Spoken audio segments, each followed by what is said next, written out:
The skies of Caloris burned that night. Darren Holt remembered it like it happened yesterday, not 10 years ago.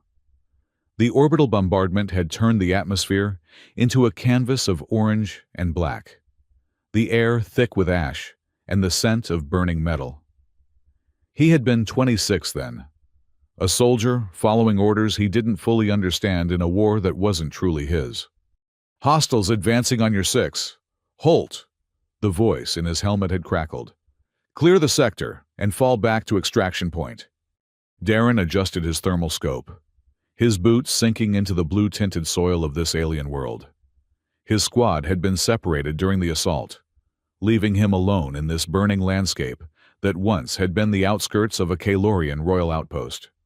"Copy that," he muttered, more out of habit than acknowledgement. He remembered the weight of his pulse rifle, how the carbon fiber grip had been slick with sweat, despite the environmental controls in his combat suit. Earth Force hadn't prepared them for this kind of conflict. Not the weaponry, not the tactics, and certainly not the enemies. The Kalorians weren't supposed to have been this advanced, this prepared. The intelligence was wrong. It was always wrong. A flash of light erupted from his left. Another ship falling from orbit. Its hull already breached and trailing flames as it carved through the night sky. The craft wasn't military.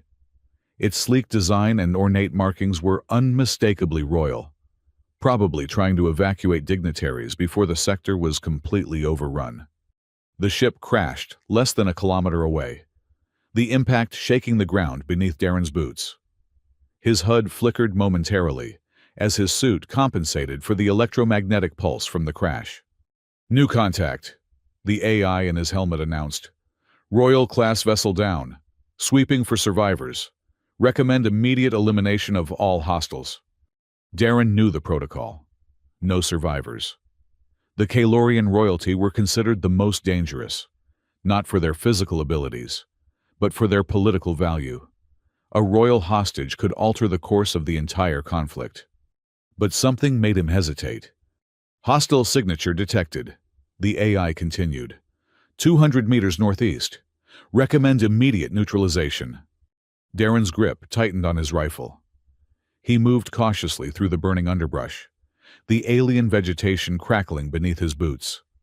The royal ship was a twisted mass of metal, its once elegant hull now torn open like a silver flower blooming in the night. Flames danced across its surface, revealing glimpses of the ornate interior. That's when he saw her. A small figure, stumbling away from the wreckage. His thermal scope immediately identified her as Kalorian, her body temperature running several degrees cooler than a human's, creating a distinct bluish outline in his vision. But it wasn't an adult. It was a child. A girl.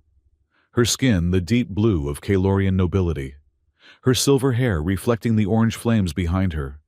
She couldn't have been more than 8 years old. "Hostile confirmed," the AI stated coldly. "Royal bloodline detected. Eliminate immediately." Darren's finger hovered over the trigger. The girl hadn't seen him yet. She was injured, clutching her arm, her small face twisted in pain and fear. "Hostile is wounded and poses no immediate threat," the AI continued. "Clean shot available. Eliminate immediately." "She's a child," Darren whispered. "Irrelevant. Royal bloodline confirmed. Execute primary directive." The girl turned then, her eyes finding his across the burning field. They were silver, like liquid mercury, wide with terror. She didn't run. Perhaps she couldn't. She simply stood there, watching him, waiting for whatever came next. Darren lowered his weapon. "Overriding primary directive," the AI warned. "Recalibrating threat assessment. Hostile must be eliminated." "Override denied," Darren said, his voice firmer now. He switched off the targeting system manually and approached the girl. She didn't move, didn't try to escape. As he drew closer, he could see the intricate patterns on her clothing, royal insignia, confirming what his AI had already told him. Her arm was badly burned, the blue skin blistered and raw. When he was just a few meters away, she spoke, a single word in her native tongue. Solon. Darren didn't understand the word, but his suit's translation matrix didn't activate. Maybe it was too archaic, or too personal to translate. I'm not going to hurt you, he said, though he wasn't sure she could understand him either. He knelt down to her level, setting his rifle aside in what he hoped was a universal gesture of peace.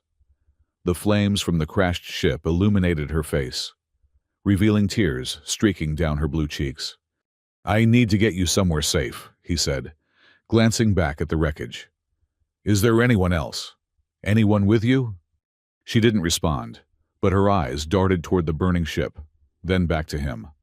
Darren Holt, he said, pointing to himself. That's my name. She watched him carefully, then reached out with her uninjured hand and touched his armored chest, right over his name tag. Holt, she repeated, her accent making the words sound musical. Yeah, that's right. He smiled behind his visor. Let's get you somewhere safe. His comms crackled to life. Holt, what's your status? Extraction in 10 minutes. Get to the rendezvous point. He ignored the call. The AI continued to flash warnings across his HUD, urging him to eliminate the threat, reminding him of his orders. He disabled the display entirely. Darren reached out, hesitating only briefly before picking up the girl. She was lighter than he expected, and she didn't resist. Her small body trembled against his armor. I'm taking you to the neutral zone, he told her, knowing she probably couldn't understand. The medical stations there will help you. He began moving away from the crash site, toward the designated civilian safe zone, several kilometers to the east. The girl watched the burning ship recede behind them, her silver eyes reflecting the flames. What happened next came in flashes, like fragments of a dream. A second explosion from the crashed ship. A sudden burst of radio chatter in his helmet. The girl clutching his armor tighter. The sound of approaching aircraft, not Earth Force, but Calorian. A royal rescue party, come to salvage their own. Darren remembered setting the girl down at the edge of a clearing, watching as a sleek, undamaged royal vessel descended. He remembered armed guards emerging, their weapons trained on him. He remembered the girl looking back at him one last time before being whisked away by her people. And he remembered the reprimand, the disciplinary hearing, the dishonorable discharge that followed. Earth Force had no tolerance for soldiers who disobeyed direct orders, especially ones who potentially compromised a strategic advantage by allowing a royal to escape. He had never regretted it, not once in 10 years.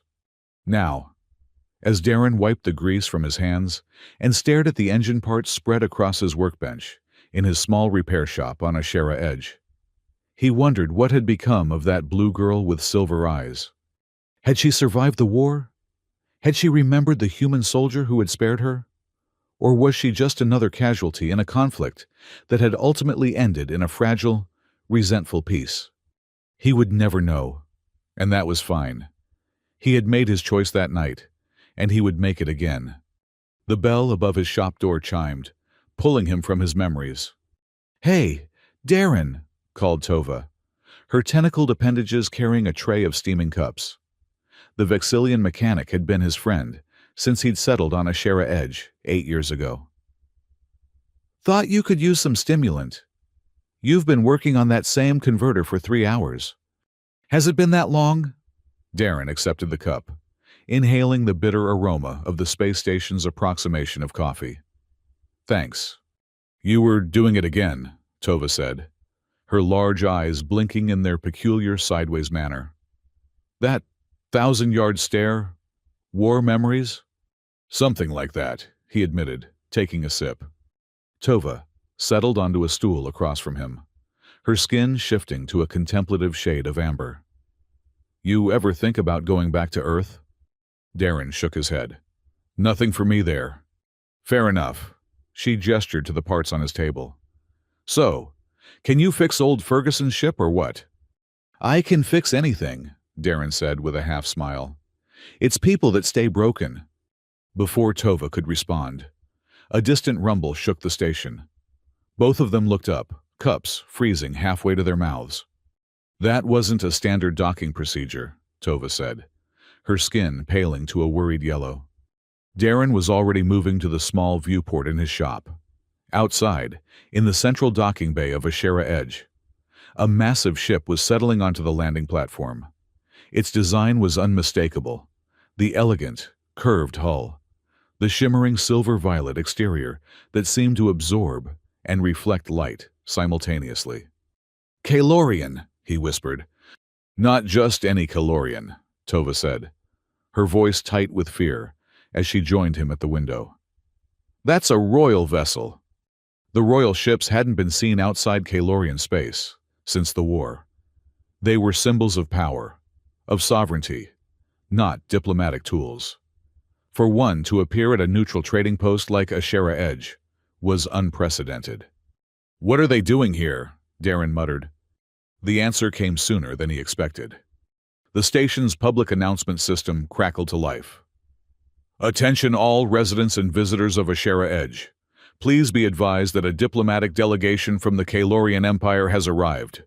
All citizens are requested to gather in the Central Plaza for an announcement. This is not optional. Repeat, all citizens to the Central Plaza immediately." Darren and Tova exchanged worried glances. "Not optional." Tova's skin rippled with anxiety. "They can't do that. This is a neutral station." But Darren knew better. Neutrality was always a fragile concept, especially when imperial powers were involved. "We should go," he said, already reaching for his jacket. Better not to draw attention. As they made their way through the cramped corridors of Ashera Edge, they weren't alone. Hundreds of residents, humans, Vexillians, Torthi, and dozens of other species, were streaming toward the Central Plaza, murmuring anxiously among themselves. The Central Plaza was the largest open space on the station, a circular area beneath a transparent dome that offered a view of the stars and the nearby gas giant that Ashera Edge orbited. By the time Darren and Tova arrived, it was already crowded. Kalorian guards lined the perimeter, their ornate armor gleaming under the artificial lights.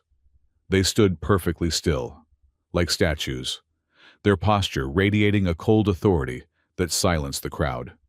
"I don't like this," Tova whispered, pressing closer to Darren. He didn't respond. His eyes were fixed on the docking bay entrance, where a procession was beginning to emerge.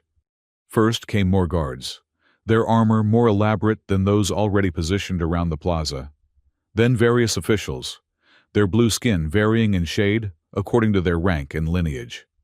And finally, surrounded by an honor guard of 12, came a figure that made the entire crowd fall silent. She was tall, even for a Kalorian, with skin the deep, rich blue of the purest royal bloodline. Her silver hair was worn long, cascading down her back in intricate braids, interwoven with what looked like liquid metal. Her armor, for it was armor, not ceremonial dress, was a deep violet with silver accents that caught the light as she moved. But it was her face that captivated Darren. Regal, cold, with high cheekbones and eyes that seemed to hold the coldness of space itself. Silver eyes that surveyed the crowd with imperial detachment. "Queen Aryathel of the Kalorian Empire," announced one of the officials, his voice carrying across the suddenly silent plaza. "Sovereign of the Seven Systems, protector of the ancient lines, and bearer of the eternal flame." Darren felt a chill run down his spine. It couldn't be. The timing was wrong. The girl he had saved would be barely 18 now, not this imposing woman who carried herself with such authority. And yet, those eyes. The queen stepped forward, and when she spoke, her voice was clear and commanding, with only the slightest accent coloring her perfect standard. "People of Ashera Edge," she began, "I come before you not as a conqueror, but as a sovereign seeking truth. For too long, our empires have existed in fragile peace, built on lies and half-truths. Today, that changes." She paused, her gaze sweeping across the crowd. For a moment, Darren could have sworn those silver eyes lingered on him. But it had to be his imagination. "I seek one among you," she continued. "A man who once wore the uniform of Earth Force. A man who, in the final days of the war, made a choice that altered the course of history, though he knows it not." Murmurs rippled through the crowd. Darren felt his heart rate accelerate. "I seek Darren Holt," the Queen declared. "Let him come forward and stand before me." The crowd's murmurs turned to a buzz, heads turning, searching for the named individual. Tova clutched Darren's arm, her skin now a pale, frightened blue. "Darren," she hissed, "what did you do?" He didn't answer. He couldn't. His mind was racing, trying to process what was happening. How did she know his name? Could it really be the same girl? And if it was, why seek him out now, after all these years? The Queen's voice cut through his thoughts. "I know you are here, Darren Holt. I can feel your presence. Step forward, now." Something in her tone left no room for disobedience. Darren found himself moving before he'd consciously decided to, gently disengaging from Tova's grip and making his way through the parting crowd. As he approached the Queen and her entourage, he saw her expression change, almost imperceptibly. Something flashed in those silver eyes. Recognition, perhaps, or something else entirely. He stopped a few meters from her, suddenly aware of how plain he must look in his mechanic's clothes, face smudged with engine grease, standing before this resplendent figure of power. "Darren Holt," she said, and there was a strange intimacy in the way she spoke his name, as though testing how it felt on her tongue after years of silence. "Yes," he replied simply. She studied him for a long moment, her face an unreadable mask. Then, with deliberate precision, she spoke a single command. "Kneel." The word hung in the air between them, heavy with implication. The crowd's murmuring ceased entirely, the silence now absolute, as everyone waited to see what would happen next. Darren felt the weight of hundreds of eyes upon him. The Kalorian guards tensed, hands moving subtly toward their weapons. Even the Queen's advisors seemed to hold their breath. 10 years ago, he had made a choice that cost him his career, his home, everything he had known. He had saved a child when his orders demanded her death. He had chosen humanity over duty. Now, he made another choice. "The last time someone told me to kneel," Darren said, his voice clear enough to carry across the silent plaza, "I dragged their entire unit through the mud." Gasps rippled through the crowd. The Kalorian guards moved forward, hands now openly on their weapons. But the Queen raised a single hand, stopping them in their tracks. For the briefest moment, something like amusement flickered across her regal features. Then it was gone, replaced by the same imperial mask. "Escort Darren Holt to my ship," she commanded. "We have much to discuss." As the guards moved to surround him, Darren caught Tova's terrified gaze in the crowd. He gave her a small nod, part reassurance, part farewell, before allowing himself to be led away. The Queen turned and walked back toward her ship, her silver hair catching the light, leaving Darren to follow in her wake, just as he had once carried a small blue girl away from the flames of war. Chapter 2: The Return. The interior of the Kalorian royal vessel was nothing like the military ships Darren had seen during the war, where those had been functional and austere. This was a blend of opulence and cutting-edge technology. The corridors were wide, with high ceilings adorned with what looked like constellations rendered in precious metals. The walls themselves seemed alive, pulsing with a soft violet light that adjusted to the occupants' movements. The guards led him through a series of increasingly ornate passageways until they reached what appeared to be a private chamber. Unlike the rest of the ship, this room was almost stark in its simplicity. A single large viewport dominated one wall, offering a view of Ashera Edge and the gas giant beyond. A few pieces of furniture, crafted from materials Darren couldn't identify, were arranged around a central area. Wait here, one of the guards instructed before they all filed out, leaving Darren alone. He moved to the viewport, watching as tiny shuttles moved between the station and the planet, continuing their daily business as though a royal Kalorian ship hadn't just upended everything. Behind him, the door slid open with a soft hiss. "You haven't changed as much as I expected," came the Queen's voice. Darren turned to find her standing just inside the doorway. She had removed her outer armor, now wearing a simpler, though still regal, attire of deep violet, without the formal trappings of state. She looked younger, though no less imposing. "I could say the same," Darren replied carefully. "Except that would be a lie." A ghost of a smile touched her lips. "Yes, I suppose I've changed considerably." "You were a child," he said, watching her closely. "Now you're a queen." "And you were a soldier. Now you're a mechanic." She moved further into the room, her movements graceful and measured.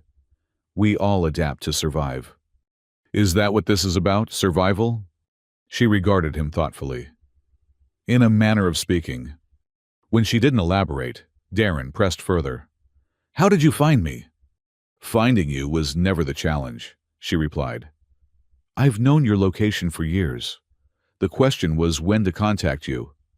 The casual admission sent a chill through him. "You've been monitoring me?" "Not personally." "No." She gestured to one of the seats. "Please, sit. This conversation will be easier if we're both comfortable." Darren remained standing. "I'll stand, thanks." Her silver eyes narrowed slightly, but she nodded. "As you wish." She herself took a seat, arranging her garments with practiced ease. "To answer your unasked question, yes, I am the girl you saved on Caloris, the child you carried from the wreckage when your orders, and your AI, told you to kill me." "How do you know what my AI told me?" "Because I can still hear its voice in my nightmares," she said simply. "The way it said eliminate immediately, the way it kept repeating the command while you ignored it." Her gaze was steady. "I remember everything about that night. Darren Holt, every detail." "And yet it took you 10 years to say thank you," he observed. Her expression hardened. "Is that what you think this is? A delayed expression of gratitude?" "I don't know what this is," Darren admitted. "That's why I'm asking." The Queen rose from her seat and approached him, stopping just close enough that he could see the subtle patterns in her blue skin, like whorls of darker blue beneath the surface. "What do you know of current Kalorian politics?" she asked. The abrupt change of subject caught him off guard. "Not much. You're ruled by a monarchy. Your people still largely avoid humans after the war. Trade relations are minimal but stable." "A simplified but accurate assessment," she acknowledged. "What you don't know, what few outside our inner circles know, is that my position as queen is precarious. I ascended to the throne only 2 years ago, after my father's death. Many of the High Lords believe I am too young, too sympathetic to other species." "And what does that have to do with me?" "Everything." Her voice took on a new intensity. "The story of how I survived the attack on my father's ship has become something of a legend among our people. A royal child, miraculously rescued from the flames of war, surviving to eventually take the throne." Understanding began to dawn on Darren. "But the legend doesn't include the part where a human soldier saved you." "No," she confirmed. "That detail was deliberately omitted by those who recovered me. To admit that a human, an enemy soldier, had shown mercy when our own propaganda portrayed your kind as mindless killers would have been politically inconvenient. And now?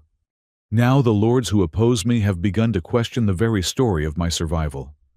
They suggest that perhaps I was not on that ship at all, that perhaps I am not who I claim to be." Her eyes flashed with anger.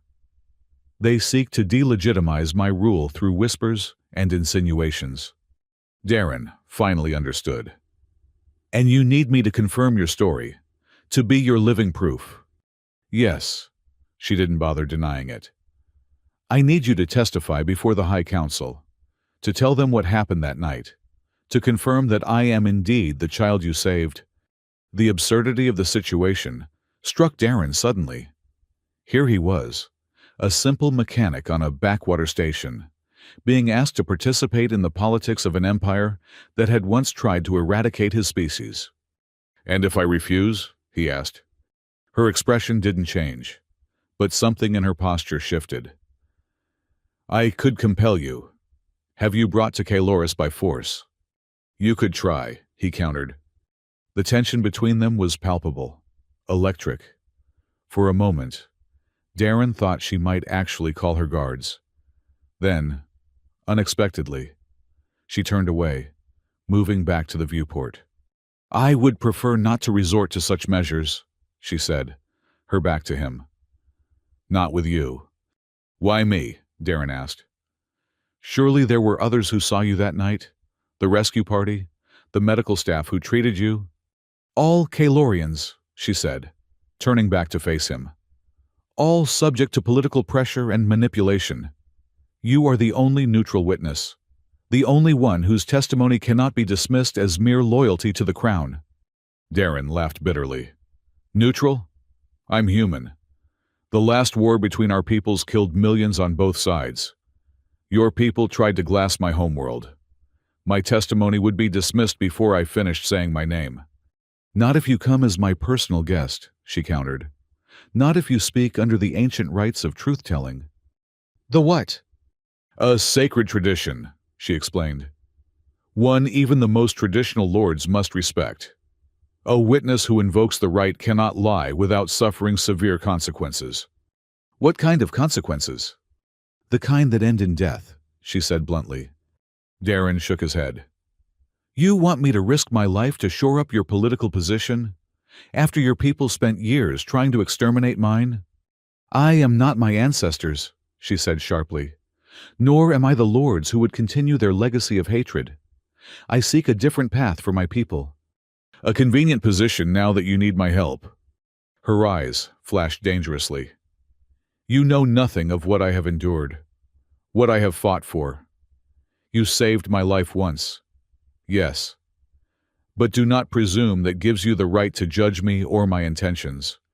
Darren held her gaze, unintimidated. "I'm not judging you.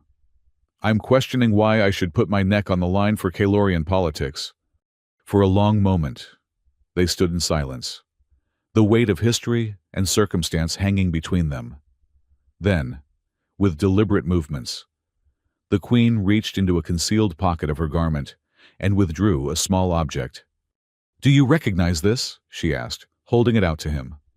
It was a knife, small, with a simple handle. The blade was made of a dark metal that seemed to absorb light rather than reflect it. As she turned it in her hand, Darren could see markings etched into the blade. His name. "Where did you get that?" he asked, his voice suddenly hoarse. "From you," she said simply. "You used it to cut away a piece of your uniform to bind my burns. You left it with me when the rescue party arrived." Darren remembered now. The standard-issue survival knife that every Earth Force soldier carried. He had used it that night and, in the chaos of the moment, had left it behind. "I've carried it with me every day since," she continued. "A reminder of the moment when an enemy chose mercy over hatred, when a single act of compassion changed the course of my life." She held it out to him. "Handle first." "I am not asking you to risk your life for Kalorian politics, Darren Holt. I am asking you to help me build a future where such acts of compassion are not the exception, but the rule." Darren looked at the knife, then at the woman offering it. In her face, he could still see traces of the frightened child he had carried from the flames. But now, there was something more. Determination. Vision. A strength forged in adversity. Slowly, he reached out and took the knife, feeling its familiar weight in his hand. "I can't promise anything," he said finally, "but I'll listen to what you're proposing." The queen nodded, a hint of relief crossing her features. "That is all I ask." She moved toward the door. "Rest now. Tomorrow, we will discuss the details." As she reached the threshold, Darren called after her. "You never told me what it means." She paused, looking back at him. What means?" "Solon," he said. "The word you spoke that night, when I found you." Something shifted in her expression. A softening, perhaps, or a glimpse of the child she had once been. "It's an ancient Kalorian word," she said quietly. "It means hope that hurts." With that, she was gone, leaving Darren alone with the knife and the weight of memories both old and new. Chapter 3. The Weight of Memory. Sleep eluded Darren that night. The Queen had provided him with luxurious quarters aboard her ship, but the soft bed and elegant surroundings only made him more acutely aware of how far he had traveled from his simple life on a Shara edge. He sat by the viewport, watching the stars and turning the knife over in his hands. His name, etched into alien metal, had survived 10 years of history. What did that mean? What obligations did it create? Morning, or what passed for morning on a spacecraft, came with a chime at his door. A Kalorian servant entered, bowing slightly. "Her Majesty requests your presence for the morning meal," the servant announced. "I am to escort you when you are ready." Darren had been provided with fresh clothing, simple but well-made garments in Earth styles, though made from Kalorian fabrics that felt unnaturally smooth against his skin. He dressed quickly and followed the servant through the ship's corridors. The dining chamber was smaller than he expected, clearly meant for private rather than state occasions. The Queen was already present, seated at a table laden with food that Darren didn't recognize. She wore a different outfit today, still regal, but more functional, as though prepared for business rather than ceremony. "Darren," she greeted him, "I trust you rested well?" "Well enough," he replied, taking the seat across from her when she gestured to it. No other attendants were present, an unusual level of privacy for a royal meal, he suspected. "Please, eat," she invited. "I've had Earth foods prepared, though I apologize if they're not entirely authentic. Our chefs have limited experience with your cuisine." Darren looked at the spread before him. Despite her claim, most of the dishes were clearly Kalorian, though a few resembled Earth foods, something like bread, fruit that looked almost familiar.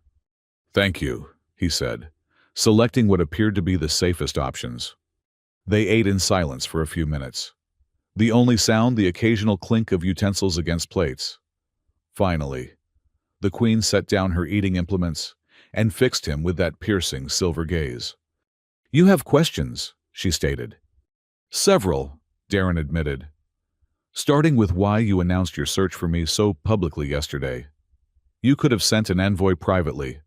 She nodded, as though expecting this. "I needed to establish your significance openly. If I had approached you secretly, brought you to Caloris without witnesses, my opponents would have claimed I manufactured your testimony. So it was theater," Darren concluded, "making sure everyone saw you summon me." "Politics often requires theater," she acknowledged without apology. "But it also served another purpose. By claiming you publicly, I've made it clear that any harm that comes to you would be an act against the crown." "You're protecting me," Darren realized. "As you once protected me," she replied simply. He took a sip from his cup. The liquid inside tasted vaguely like tea, but with unfamiliar notes. "You mentioned opponents yesterday. Who exactly are we dealing with?" "The most vocal is Lord Caer Zinthor," she said, her tone cooling noticeably. "My father's former advisor, and now the leader of the traditionalist faction in the High Council. He believes the treaty with Earth was a mistake, that we should have continued the war until total victory." "Charming," Darren muttered. "He was against my ascension from the beginning," she continued. "He believes a female sovereign is inherently weaker, more prone to compromise. My policies of increased trade and diplomatic relations with former enemies have only strengthened his opposition. And he's the one questioning your identity, your right to rule? Yes. He claims the real princess died in that crash, that I am an imposter groomed to take her place.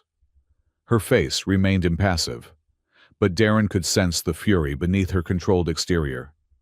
He cannot attack my policies directly, as they have proven successful, so he attacks my legitimacy instead. And my testimony would undermine his claims. Darren finished for her. Precisely. She leaned forward slightly. The High Council convenes in 3 days for its quarterly gathering. All the major lords will be present. That is when I wish to present you. Darren set down his cup. You're moving quickly. I must. Zinthor's faction grows bolder by the day.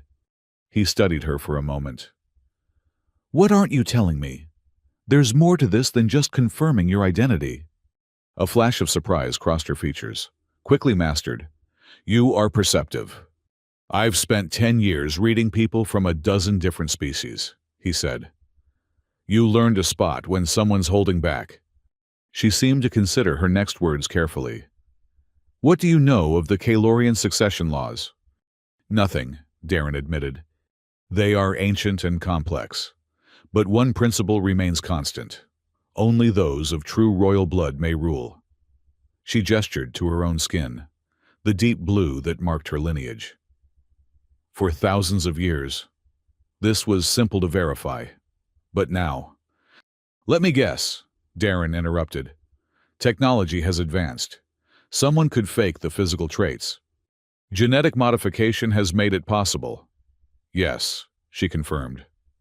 Which is why the succession now depends increasingly on witnessed lineage and documented history. If Zinthor can cast enough doubt on my identity, he can trigger a succession challenge. And what happens then?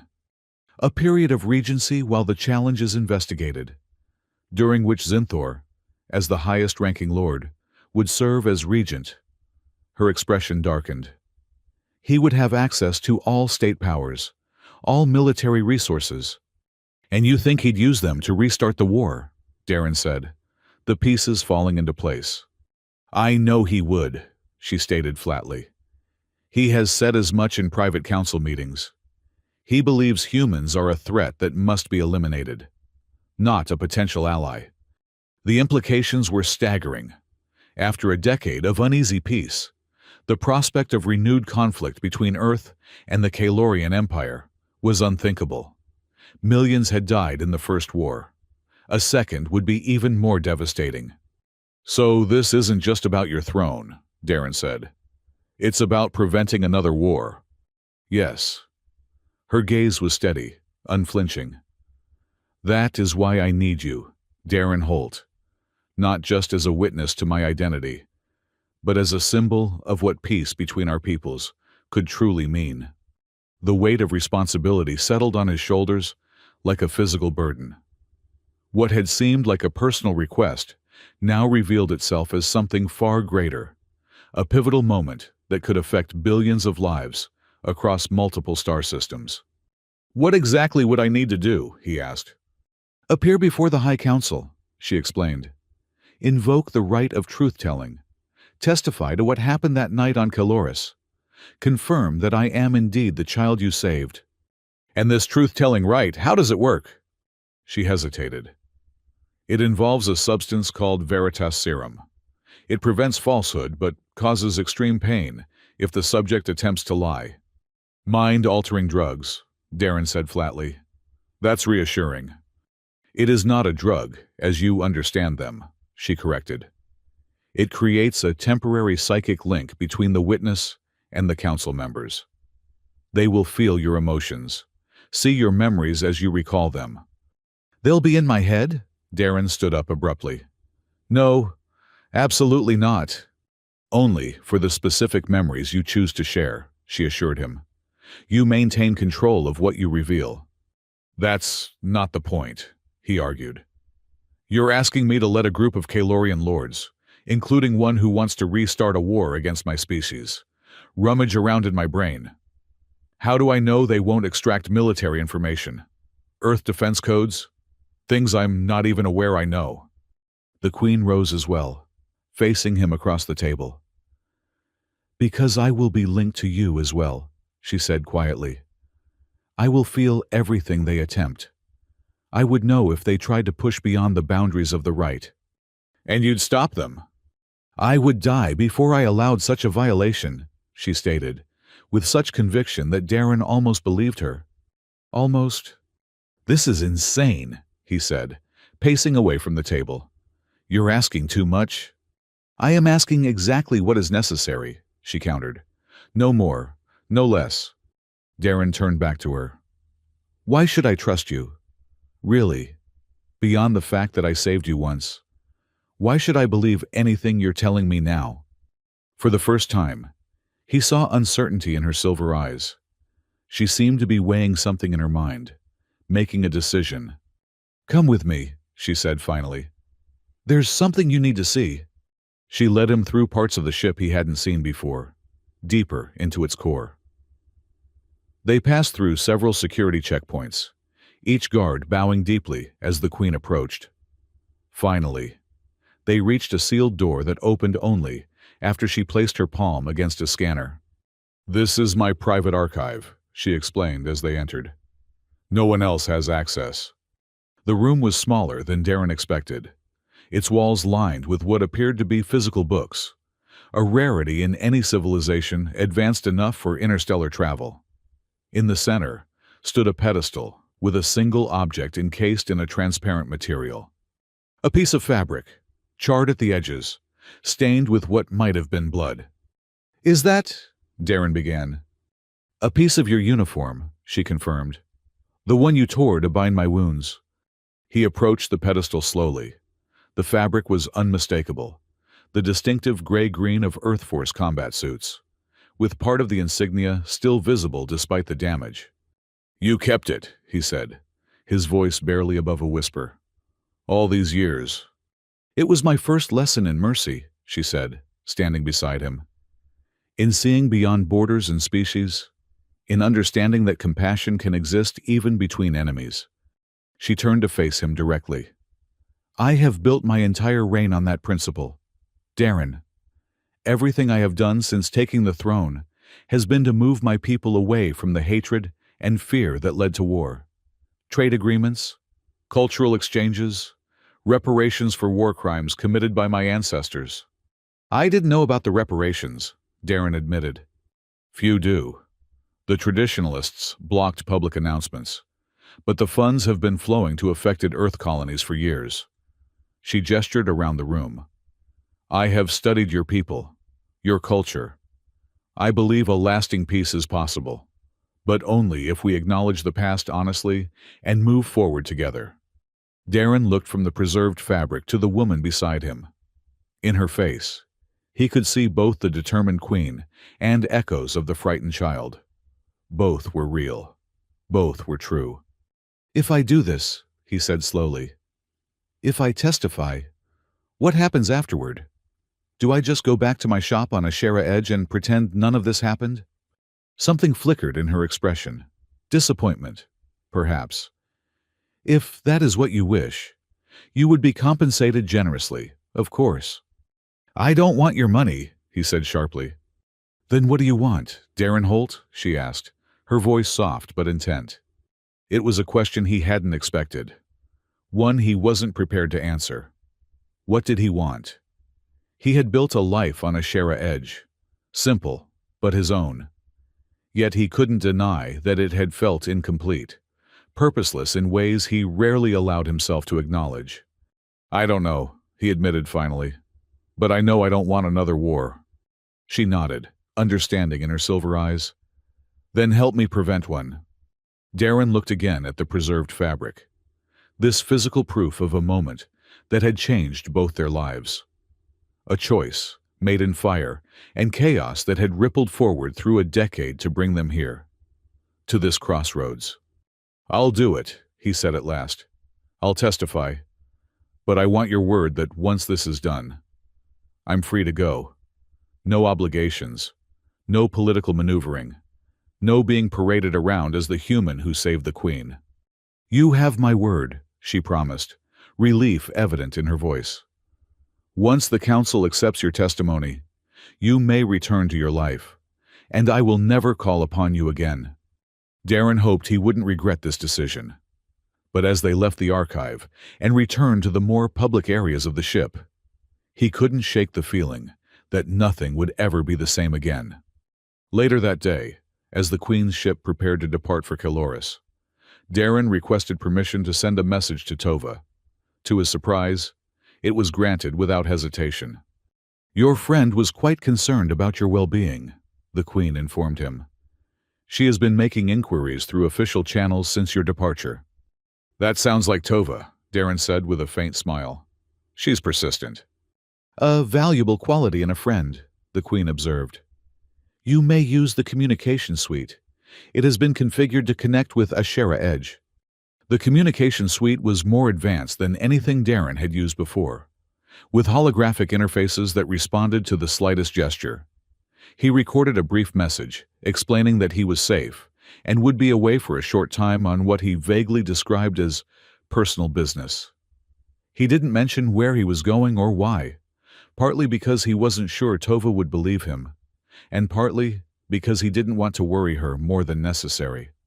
As he was finishing, a tall Kalorian in military uniform entered the suite. Unlike the other Kalorians Darren had seen aboard, this one's expression was openly hostile. "Human," the officer said, the word itself sounding like an insult. "I am General Arvin, head of Her Majesty's personal guard." "Darren Holt," Darren replied evenly. "But you already knew that." The general's eyes narrowed. "I did. I know exactly who you are and what you claim to have done." "I'm not claiming anything," Darren said, standing to face the general. They were of similar height, though the Kalorian's rigid posture made him seem taller. "I'm just telling the truth." "The truth," Arvin repeated, his tone making clear his skepticism. "We shall see what truth emerges under the Veritas serum." "Is there something specific you wanted, General?" Darren asked, his patience wearing thin. "Or did you just come to glare at me?" Arvin stepped closer, his voice lowering. "I came to warn you. The Queen may believe in your story, in your humanity. I do not share her optimism. If you attempt to use this situation to your advantage, if you bring any harm to Her Majesty or to the Empire, I will end you personally." "Noted," Darren said, refusing to be intimidated. "Anything else?" The general studied him for a moment longer, then said, "We depart for Caloris in 1 hour. Be ready." After Arvin left, Darren remained in the communication suite, trying to process everything that had happened in the past 24 hours. From simple mechanic to potential kingmaker in a day, it was surreal. A movement at the doorway caught his attention. The Queen stood there, watching him with an unreadable expression. "I see you've met General Arvin," she said. "Charming fellow," Darren replied dryly. "He is loyal to a fault," she said, entering the room. "He lost family in the war. His distrust of humans runs deep. And yet you've put him in charge of your safety. Precisely because of his distrust," she explained.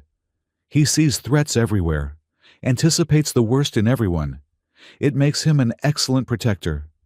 "And what does he think of your plan, of me?" "He thinks I'm being naive," she admitted. "That I'm allowing sentiment to override strategy." "And are you?" She considered the question seriously. "Perhaps. But I believe sentiment has its place in governance. Empathy is not weakness, despite what Arvin and Zinthor might think." Darren found himself studying her more carefully than before. In private like this, away from the formal settings and ceremonial roles, she seemed more human was the wrong word, but perhaps more authentic. "How old are you?" he asked suddenly. "Really?" The question seemed to surprise her. "I am 28 in your Earth years," she answered. "Young for a Kalorian sovereign. Our species lives longer than humans, typically reaching 2 centuries or more." The math didn't add up. "But that would make you 18 when I found you, not 8. A small smile touched her lips.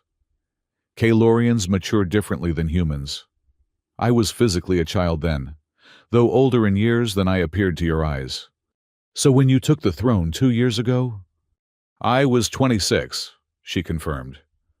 Barely considered an adult by our standards. Many felt I was too young, too inexperienced. My father had not expected to die so soon. I was unprepared. There was vulnerability in that admission, a glimpse behind the regal facade. For the first time, Darren truly saw her as a person, not just a symbol or a role. No one is ever prepared to rule an empire, he said quietly. No, she agreed. But some are born expecting it. I was not. I was the third child, never meant for the throne.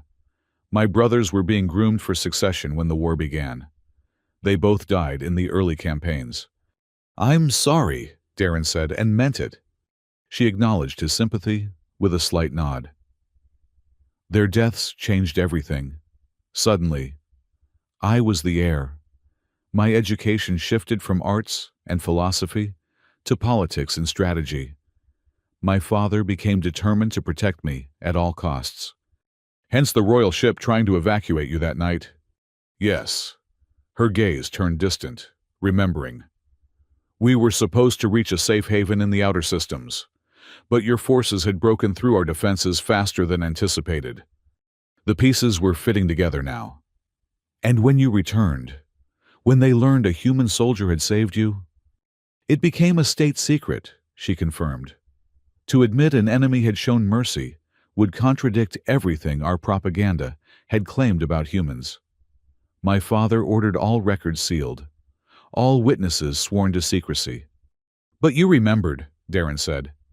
I remembered everything, she replied, her voice soft but intense. Your face, your name, the way you ignored your orders to save me. It changed me, made me question everything I had been taught about humans, about the war itself. And now Zinthor is using that against you. He suspects the truth, she said. He has no proof, but he senses that my policies of reconciliation stem from personal experience. He calls me human sympathizer in council meetings, as though it were the gravest insult. To him, it probably is, Darren noted. Indeed. She straightened, her momentary openness receding as she resumed her more formal bearing. We will be departing shortly. The journey to Kaloris will take approximately 16 hours. I suggest you rest and prepare yourself. She turned to leave, then paused at the doorway. Thank you, Darren Holt. Not just for what you did 10 years ago, but for what you are doing now. Before he could respond, she was gone, leaving him with more questions than answers, and the distinct feeling that he was stepping into something far more complex than he had initially understood. The journey to Kaloris passed in a blur of preparation.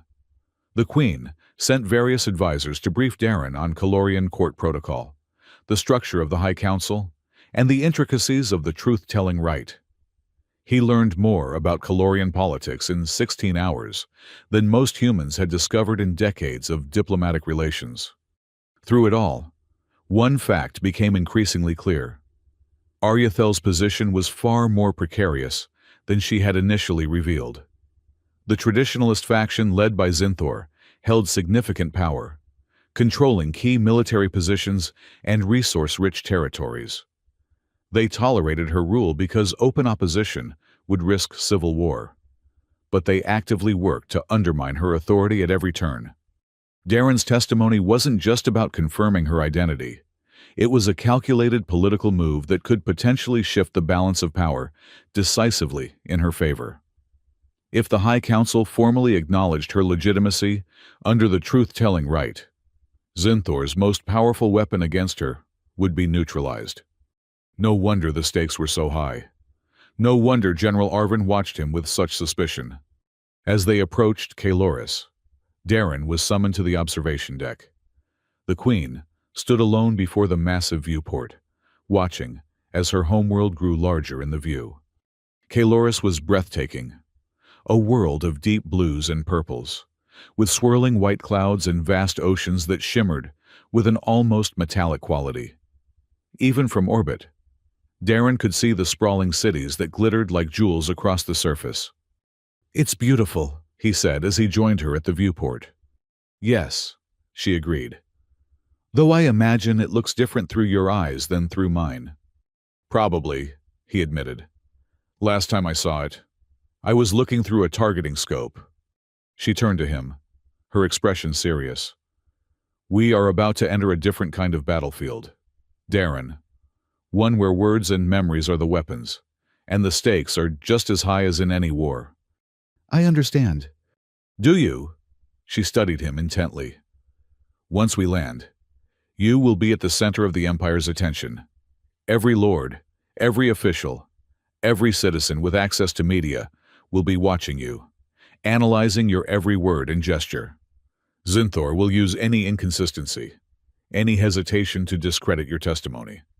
"I know what I saw," Darren said firmly. "I know what I did. That won't change under scrutiny." "It's not just about the facts," she pressed. "It's about how they're perceived, how they're presented. Zinthor is a master manipulator. He will try to twist your words, to make your actions seem self-serving or insignificant." "Let him try," Darren replied. "I've dealt with worse." She seemed about to say more when the ship's communication system activated. "Your Majesty, we are beginning our descent. The High Council has been notified of your arrival and awaits your presence." "Acknowledged," she responded. Then, to Darren, "It begins." The royal vessel descended through Caloris's atmosphere with surprising gentleness. The advanced technology, making what should have been a turbulent entry feel like floating on air. As they broke through the cloud layer, Darren got his first close look at the Calorian capital in peacetime. It was unlike any human city he had ever seen. The buildings seemed to grow organically from the landscape, their curved, flowing architecture blending with the natural contours of the terrain. Materials that looked like glass, but couldn't possibly be so delicate, caught the light of the system's star, refracting it into prismatic patterns across the cityscape. They landed on a platform extending from what appeared to be the central palace, a massive structure that dominated the skyline. Unlike the other buildings, it had a more imposing, angular design, as though deliberately setting itself apart from the fluid grace of the surrounding city. "The Palace of Eternal Light," the Queen said, noting his gaze. "Built 5,000 years ago, during our first dynasty. It has been the seat of power ever since." A delegation awaited them on the landing platform, officials in ornate robes, guards in ceremonial armor, and at their center, a tall Calorian male whose bearing instantly marked him as important. His skin was a lighter blue than the Queen's, his silver hair cut short in what Darren assumed was a military style. "Lord Caer Zinthor," the Queen identified him quietly. "My father's advisor and now my chief political opponent." Even from a distance, Darren could feel the man's intensity, the calculating intelligence behind his rigid posture. This was someone used to power, someone who believed absolutely in his own superiority. "Remember," the Queen said as the ship's ramp began to lower, "from this moment forward, every word, every action matters. We are on his territory now." Darren nodded, steeling himself for what was to come. As they walked down the ramp together, he was acutely aware of the symbolism, the Calorian Queen and the human soldier, side by side, approaching the heart of an empire that had nearly destroyed his species. Lord Zinthor stepped forward, performing an elaborate bow that somehow managed to convey respect for the office, while subtly suggesting disdain for its occupant. "Your Majesty," he greeted, his voice deep and resonant. "The High Council welcomes your return. We were surprised by your sudden departure to Ashera Edge." "Were you Lord Zinthor?" the Queen replied coolly. "I believe I made my intentions quite clear in our last meeting." "Indeed. Though many question the wisdom of seeking out a human witness at this particular juncture," His gaze shifted to Darren, eyes narrowing slightly. "This must be the soldier you spoke of. The one who claims to have saved you?" "This is Darren Holt," the Queen confirmed. "And he makes no claims. He simply speaks truth, something I know you value highly, Lord Zinthor." The subtle emphasis on truth wasn't lost on anyone present. Zinthor's expression tightened almost imperceptibly before he inclined his head toward Darren. "Mr. Holt," he said, the formal address somehow sounding like an insult. "Welcome to Caloris. I trust your journey was comfortable?" "Comfortable enough," Darren replied evenly. "Though I didn't expect such a welcoming committee." "You are an honored guest of the crown," Zinthor said, his tone suggesting he found the very concept absurd. "And a potential witness in a matter of great importance to the Empire. Of course you would be received properly." The formalities continued as they moved from the landing platform into the palace itself. Darren was introduced to numerous officials whose names and titles blurred together, each regarding him with varying degrees of curiosity, suspicion, or outright hostility. Through it all, he maintained a calm exterior, responding courteously but briefly to each introduction. Inside, however, his mind was racing, cataloging faces, noting alliances, identifying potential threats. His military training, dormant for years, had reawakened fully in this alien environment. They were led through a series of increasingly ornate corridors until they reached what appeared to be a reception hall. Here, the delegation dispersed, leaving only the Queen, Darren, General Arvin, Lord Zinthor, and a few key advisors. "The High Council will convene tomorrow morning," Zinthor announced. "Until then, Mr. Holt will be accommodated in the Eastern Wing, as befits a guest of the crown." "That won't be necessary," the Queen countered smoothly. "Mr. Holt will be staying in the royal quarters, under my personal protection." Zinthor's surprise was evident. "Your Majesty, that is highly irregular. The Eastern Wing has been prepared specifically." "I am aware of the preparations," she interrupted. "Nevertheless, Mr. Holt remains under my direct supervision until the council session. My decision is final."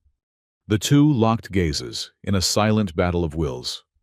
Finally, Zinthor inclined his head in apparent submission. "As you wish, Your Majesty. If there is nothing else, I will take my leave to inform the council of these arrangements." After he had departed, along with most of the remaining officials, General Arvin approached the Queen. "Your Majesty, a word in private?" She nodded, then turned to Darren. "Wait here. I won't be long." As they moved to a corner of the hall, Darren could still hear fragments of their conversation, though they clearly thought themselves out of earshot. "Unnecessary provocation," Arvin was saying. "Zinthor will use this to suggest—" "Exactly what I intend," the Queen replied. "Let him believe." The human cannot be trusted in the royal quarters." My decision, General, not yours to question." They returned moments later, Arvin's face set in rigid disapproval, while the Queen maintained her regal composure. "Come, Darren," she said. "I will show you to your quarters myself." As they walked through the palace, Darren finally asked the question that had been bothering him since their arrival. "Why did you insist on keeping me in the royal quarters? It's clearly caused problems." "Problems I anticipated," she replied without slowing her pace. "Zinthor would have had you watched in the Eastern Wing, possibly even drugged or interrogated before the council session. I couldn't risk it. And in the royal quarters, my personal guards are loyal to me, not to the council or the traditionalists." She glanced at him. "You will be safe there." Darren wasn't entirely convinced. "You're taking a political risk for me." "I'm securing my witness," she corrected. "Nothing more." But her tone suggested otherwise, and Darren found himself wondering again about the complicated woman beside him. At once, a queen and a survivor. a politician and the child he had saved from flames. How much of her concern was strategic, and how much was personal? The royal quarters proved to be a palace within the palace, a series of interconnected chambers decorated with an opulence that managed to be both alien and recognizably luxurious. Artwork that seemed to move, when viewed from different angles, adorned walls made of materials Darren couldn't identify. Furniture that adjusted itself to the occupant's physiology offered comfort beyond anything he had experienced. "These will be your rooms," the Queen said, gesturing to a suite that opened off the main reception area. "My chambers are through there, and General Arvin's security team maintains positions throughout this wing." "Generous accommodations for a simple witness," Darren observed. "Perhaps," she acknowledged, "but nothing about this situation is simple, as I'm sure you've realized by now." Before he could respond, a soft chime sounded, and a servant appeared at the main entrance. "Your Majesty," the servant said with a deep bow. "Lord Zinthor requests an immediate audience regarding tomorrow's council session." The Queen's expression hardened slightly. "Inform Lord Zinthor that I will meet with him in 1 hour in the Silver Chamber. Not before." The servant bowed again and withdrew. The Queen turned back to Darren. "Rest now," she advised. "Tomorrow will test us both in ways we cannot fully anticipate." As she turned to leave, Darren called after her. "What happens if this doesn't work? If they don't believe me? Or if something goes wrong with the right?" She paused at the doorway, her profile etched against the soft light of the corridor beyond. "Then I lose my throne," she said simply. "And our peoples likely return to war within a year." With that sobering thought, she left him alone in the alien splendor of his temporary quarters, the weight of 2 civilizations' futures heavy on his shoulders. Chapter 4: The Throne or the Truth. The night passed fitfully for Darren. Despite the comfort of his accommodations, sleep came in brief snatches interrupted by periods of restless anxiety. The enormity of what lay ahead kept intruding on his attempts to rest. Not just the truth-telling rite itself, but the consequences that would flow from it. When morning came, announced by a gradual brightening of the room's ambient lighting, he was already awake, standing at the window that overlooked the Kalorian capital. The city was stirring to life, aircraft moving in orderly patterns between the towering structures, citizens beginning their daily routines. How many of them knew what was happening in the palace today? How many understood that their future might hinge on the testimony of a human mechanic? A soft chime at his door preceded the entrance of a servant, bearing what appeared to be formal attire, laid out on a hovering tray. The clothing was clearly designed for a human, the cut and style reminiscent of Earth formal wear, but made from Kalorian materials in colors that complemented the royal palette without mimicking it. "Her Majesty requests that you wear these for the council session," the servant explained, setting the tray down and bowing deeply. "She will meet you in the antechamber in 1 hour. Left alone to dress?" Darren examined the garments more closely. They were exquisitely made, with subtle patterns woven into the fabric that seemed to shift and change as he moved them. The main piece was a long coat in deep charcoal with silver accents, paired with trousers and a shirt in complementary tones. The message was clear. He was to appear as a dignified representative of humanity, neither ostentatious enough to offend Kalorian sensibilities, nor plain enough to be dismissed. The Queen was staging every aspect of this performance with careful precision. When dressed, Darren had to admit the effect was impressive. The clothes fit perfectly. Too perfectly, in fact. They must have been created specifically for him, which meant the Queen had had his measurements taken without his knowledge. It was a small reminder of the resources at her disposal and the thoroughness of her planning. An hour later, he was escorted to the antechamber, where the Queen awaited. She was resplendent in her full royal regalia, a gown of deepest violet that seemed to absorb and reflect light simultaneously, adorned with symbols of office, crafted from materials that glowed with inner light. Her silver hair was elaborately styled, woven with strands of what looked like liquid metal that moved slightly of their own accord. She was every inch the sovereign, regal and remote. Yet when she saw him, something in her expression softened momentarily. "You look appropriate," she said, which he took as high praise given the circumstances. "Thank you," he replied, "though I suspect I'll be the only human in a room full of Kalorians, so I'll stand out regardless." "That is precisely the point," she said. "Your difference is your strength today. You are not of our world, not subject to our politics. That makes your testimony more valuable, not less." General Arvin entered then, his expression as severe as ever. "Your Majesty, the council is assembled. Lord Zinthor has requested that the human be scanned for weapons and communication devices before entering the chamber." "A reasonable precaution," the Queen acknowledged. "Proceed, but with respect, General." The scan was thorough, but professional. Arvin's security team using devices that swept over Darren's body without actually touching him. When they finished, the general gave a curt nod. "He is clean," Arvin reported, "though I maintain my reservations about this entire affair." "Noted, General," the Queen replied coolly. "Now, let us proceed. The council awaits." The High Council chamber was located at the heart of the palace, a circular room of imposing proportions. Tiered seating rose around a central floor, accommodating the 100 or so members of the Kalorian nobility who comprise the Empire's advisory body. Above them, a domed ceiling of what appeared to be pure crystal offered a view of the sky, currently tinted purple with the light of early morning. As they entered, a hush fell over the assembled lords and ladies. All eyes turned to the unusual procession, the Queen in her full regalia, flanked by General Arvin and his security detail, with Darren walking just behind her.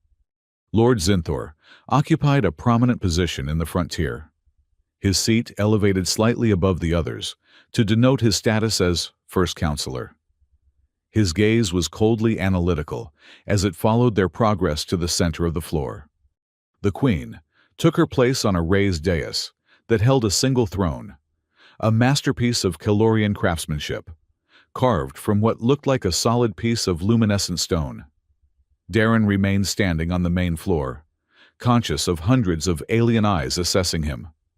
"Esteemed members of the High Council," the Queen began, her voice clear and commanding.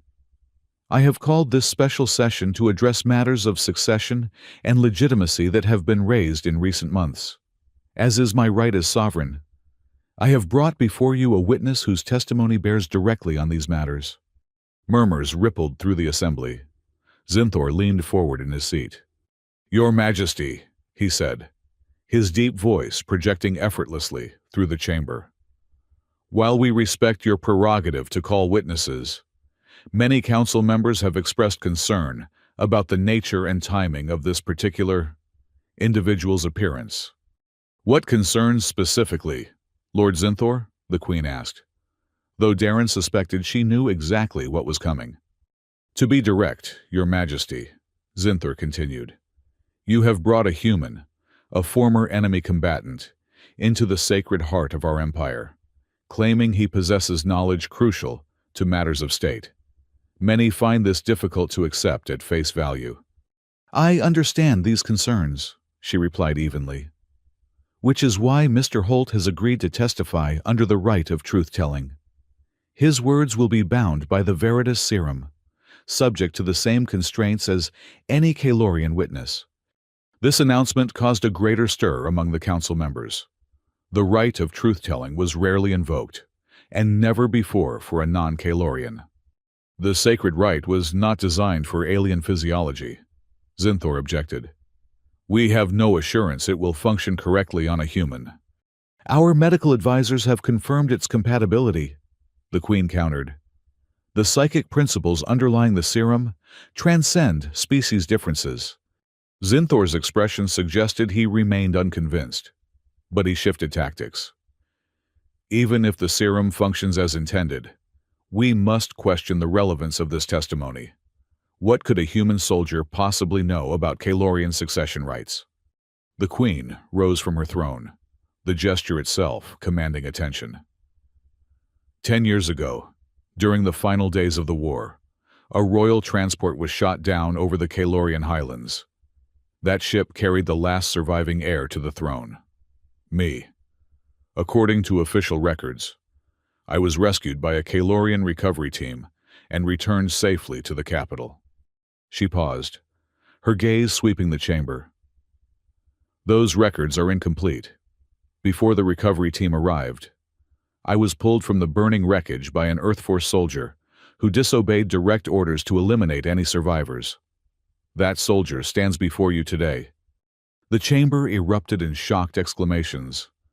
Zinthor's face darkened, with what might have been anger or calculation, possibly both. "This is preposterous," he declared, once the initial commotion had subsided. "You expect us to believe that an enemy soldier, in the midst of a war of extinction, chose to save a Kalorian royal? Why would he do such a thing?" The queen turned to Darren. "Perhaps we should allow him to answer that question himself. Darren Holt, are you willing to undergo the rite of truth-telling to share your memories of that night with the High Council?"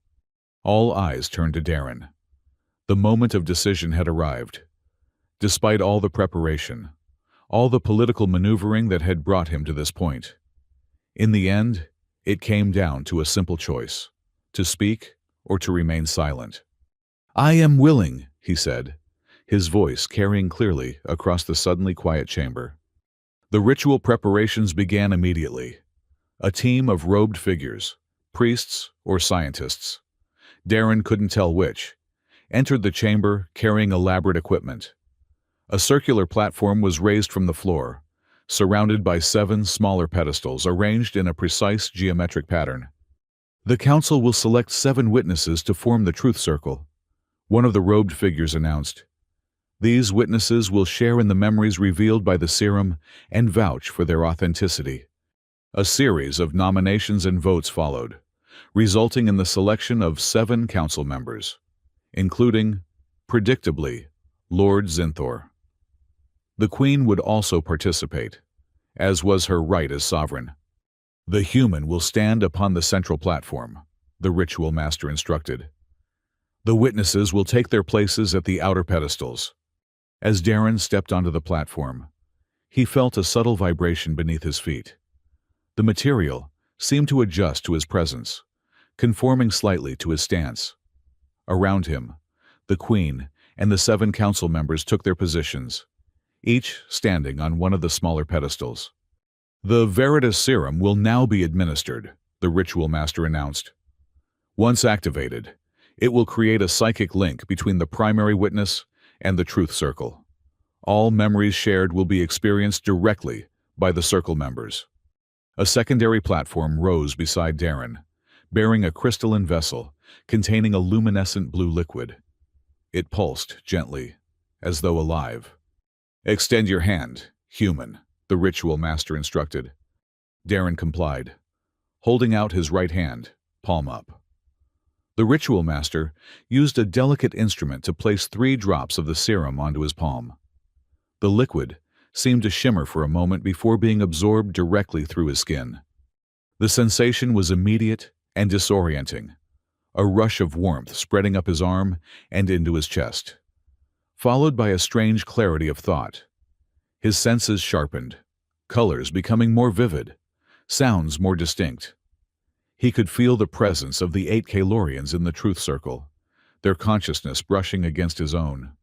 "The link is established," the ritual master confirmed. "Darren Holt, you are bound by the truth. Any attempt to speak falsely will cause you great pain and alert the circle to the deception. Speak now of the night you claim to have encountered our sovereign." The chamber fell silent, every eye fixed on Darren. He took a deep breath, feeling the strange clarity of the serum enhancing his memories, bringing that distant night into sharp focus. "It was the final offensive of the war," he began. "My unit was tasked with clearing a sector near the royal compound. We'd been separated during heavy fighting. I was alone when I saw the royal ship crash. As he spoke, the memories flowed, not just through his words, but through the psychic link. The council members in the Truth Circle gasped as they experienced the sights, sounds, and emotions of that night. The heat of the fires, the weight of his combat gear, the conflict he felt when his AI ordered him to eliminate the survivor. The ship crashed less than a kilometer from my position, Darren continued. My orders were clear, no survivors. But when I approached the wreckage, I saw her. The memory sharpened, focused on the small blue figure stumbling away from the burning ship. Through the link, the council members could see her exactly as Darren had. A child, injured and afraid. Her silver eyes wide with terror as she spotted the human soldier.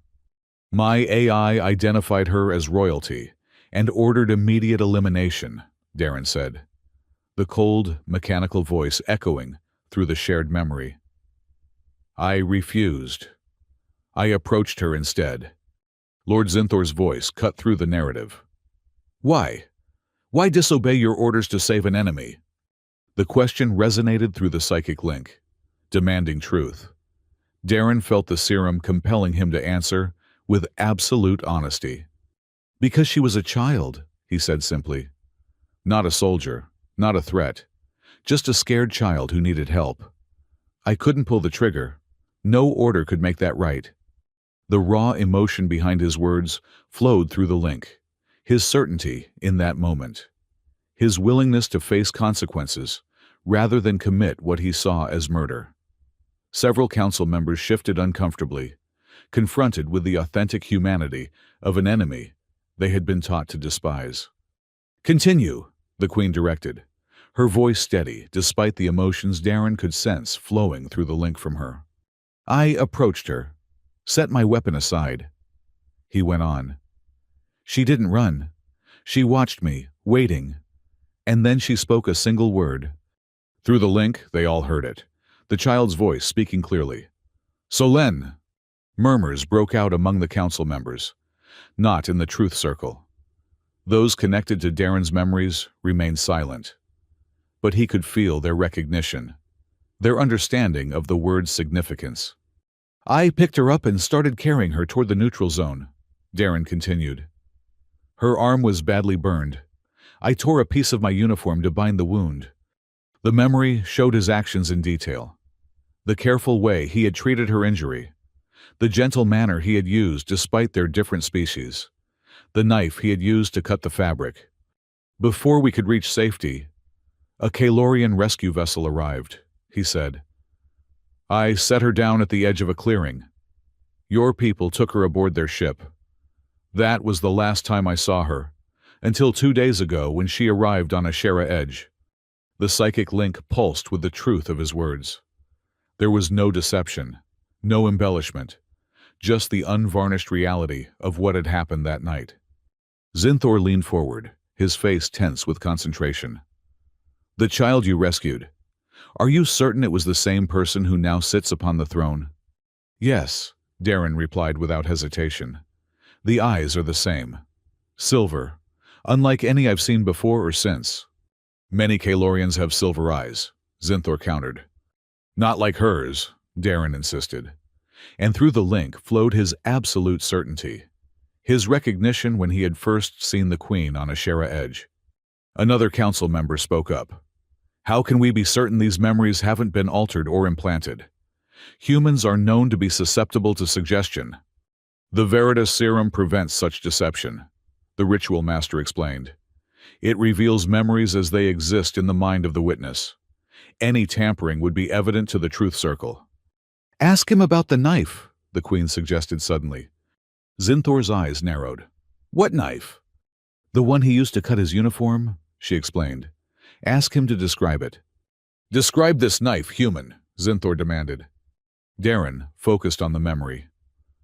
Standard Earth Force issue. Carbon composite blade, polymer handle. My name was etched on the blade. Standard identification for personal equipment. And what became of this knife? Zinthor pressed. I left it with her, Darren answered. In the confusion of the moment, When the rescue ship arrived, I set her down, still holding it. The Queen rose from her pedestal, breaking protocol. "I still have that knife," she declared. "I have carried it with me every day since that night." She reached into a concealed pocket of her royal garments and withdrew the small knife Darren had seen in her private chambers. She held it up for all to see, the blade catching the light, the etched name clearly visible. "Darren Holt," she read aloud. "The name of the human soldier who saved my life when he had every reason and direct orders to take it instead." The council chamber erupted in exclamations and hurried conversations. The physical evidence, combined with the verified memories, was compelling in ways that even the most skeptical council members couldn't easily dismiss. Zinthor, however, remained unconvinced. "A knife proves nothing," he argued. "It could have been acquired at any time, through any means. What we need is irrefutable proof that the person sitting on the throne is the same child from that crashed ship, the true heir to the Kalorian bloodline." The Queen returned to her pedestal. "Then perhaps one final memory will satisfy you. Lord Zinthor. Darren, do you recall what I said to you? The word I spoke when you found me?" "Yes," Darren replied. "You said sullen." "And do you know what that word means?" she asked. "You told me recently it means hope that hurts in ancient Kalorian." The Queen turned to face the entire council. "Solon is not merely a word from our ancient language. It was the private name given to me by my father, known only to the royal family and our closest advisors. It appears in no public record, no official document." She looked directly at Zinthor. "You were my father's advisor, Lord Zinthor. You know this to be true. If this human knows the name, it could only be because he heard it from my own lips, because I am indeed who I claim to be, and he is indeed the one who saved me."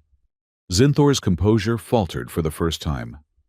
Through the psychic link, Darren could sense the man's internal conflict, his political ambitions warring with the undeniable truth before him.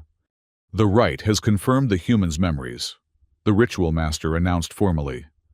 "Does any member of the Truth Circle contest their authenticity?"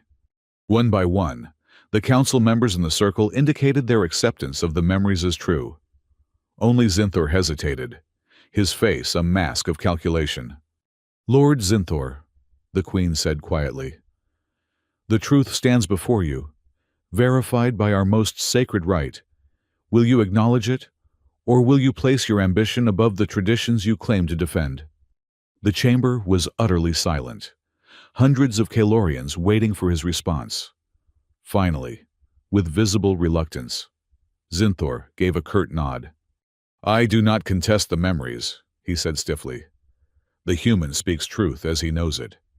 Relief flowed through the psychic link from the Queen, though her outward expression remained composed. "Then, let it be recorded in the archives of the High Council. I, Aryathel, am confirmed as the true heir to the throne of Kaloris. My identity verified through the sacred rite of truth-telling." The ritual master moved to deactivate the serum, but the Queen raised a hand to stop him. "One moment," she said. "Before we conclude, I wish to make a declaration while still bound by the truth." She stepped forward on her pedestal, addressing the entire council directly. "For too long, our empire has been divided between those who seek peace and those who cling to the hatred of the past. Today, you have witnessed the truth that was hidden from you, that a human soldier chose mercy when violence was demanded, compassion when hatred would have been easier." Her gaze swept the chamber. "I stand before you not just as your queen, but as living proof that our traditional enemies are capable of humanity, of seeing beyond species and politics to recognize the value of a single life. I exist because of this truth. I would not be here without this man." She turned toward Darren, and through the link, he felt a surge of emotion from her. Gratitude, yes, but also something more complex, a sense of shared destiny that transcended their different worlds. "Darren Holt," she said formally, "you have traveled far and risked much to speak truth before this council. How may the throne of Caloris acknowledge its debt to you? It was clearly a ritual question, one with political implications Darren couldn't fully grasp. But the serum still flowed in his veins, compelling honesty above diplomacy. "I want nothing from the throne," he replied simply. "I didn't save you for reward then, and I don't expect one now." "Nevertheless," she persisted, "tradition demands that truth speakers be honored. I ask again, what would you have of me?" Darren considered his words carefully, aware that whatever he said now would become part of Kalorian political record. "If I must ask for something, then I ask only this. Remember that day. Let it guide your decisions about my people, about all people different from your own. That's reward enough." The Queen seemed to consider his response for a moment. Then, to the shock of the entire assembly, she stepped down from her pedestal and approached Darren on the central platform. "Kneel," she said, her voice carrying throughout the chamber. The word hung between them, an echo of their first confrontation on Ashera Edge. The council members watched in tense silence, uncertain of what was unfolding. "Kneel," she repeated, not as a subject but as a symbol of alliance. Darren looked into her silver eyes, searching for her intent. Through the fading psychic link, he sensed no threat, no attempt at humiliation, only a genuine desire to create a moment of historical significance. But something in him resisted. The soldier who had disobeyed orders to save a child was still the man who stood before her now. "If the truth requires me to bow my head," Darren said clearly, "then it's not a truth worth preserving." Gasps echoed through the chamber. Even Zinthor looked stunned at this apparent defiance. The Queen's guards tensed, hands moving toward weapons. For a moment, the Queen stood motionless, her expression unreadable. Then, to the astonishment of every Kalorian present, she slowly, deliberately knelt before Darren. Before him, before the entire High Council, the sovereign of the Seven Systems, on her knees before a human. "Then I will bow instead," she said, her voice unwavering. "To honor the truth that saved me, to acknowledge that true strength lies not in demanding submission, but in offering compassion when no one demands it." The council chamber erupted in chaos. Lords and ladies rose from their seats, some shouting in outrage, others watching in stunned silence. Zinthor's face contorted with a mixture of shock and calculation, already assessing how to use this unprecedented act to his advantage. But the Queen remained kneeling, her gaze locked with Darren's, the psychic link between them still faintly active, conveying what words could not, that this was no mere political theater, but a genuine acknowledgement of the debt she owed and the future she envisioned. After what seemed an eternity, but could only have been seconds, she rose gracefully to her feet. Turning to face the tumultuous council, she raised her hand for silence. "What you have witnessed today," she declared when the chamber had quieted, "is not weakness, but the strength to acknowledge truth, regardless of tradition. This human saved my life when his duty demanded otherwise. I honor that choice not despite my position, but because of it." She returned to her throne, her bearing regal once more. "This council session is concluded. The right of truth-telling has confirmed my identity beyond question. Let any who still doubt come forward now, or forever hold their peace." No one spoke, not even Zinthor, though his expression promised this was far from over.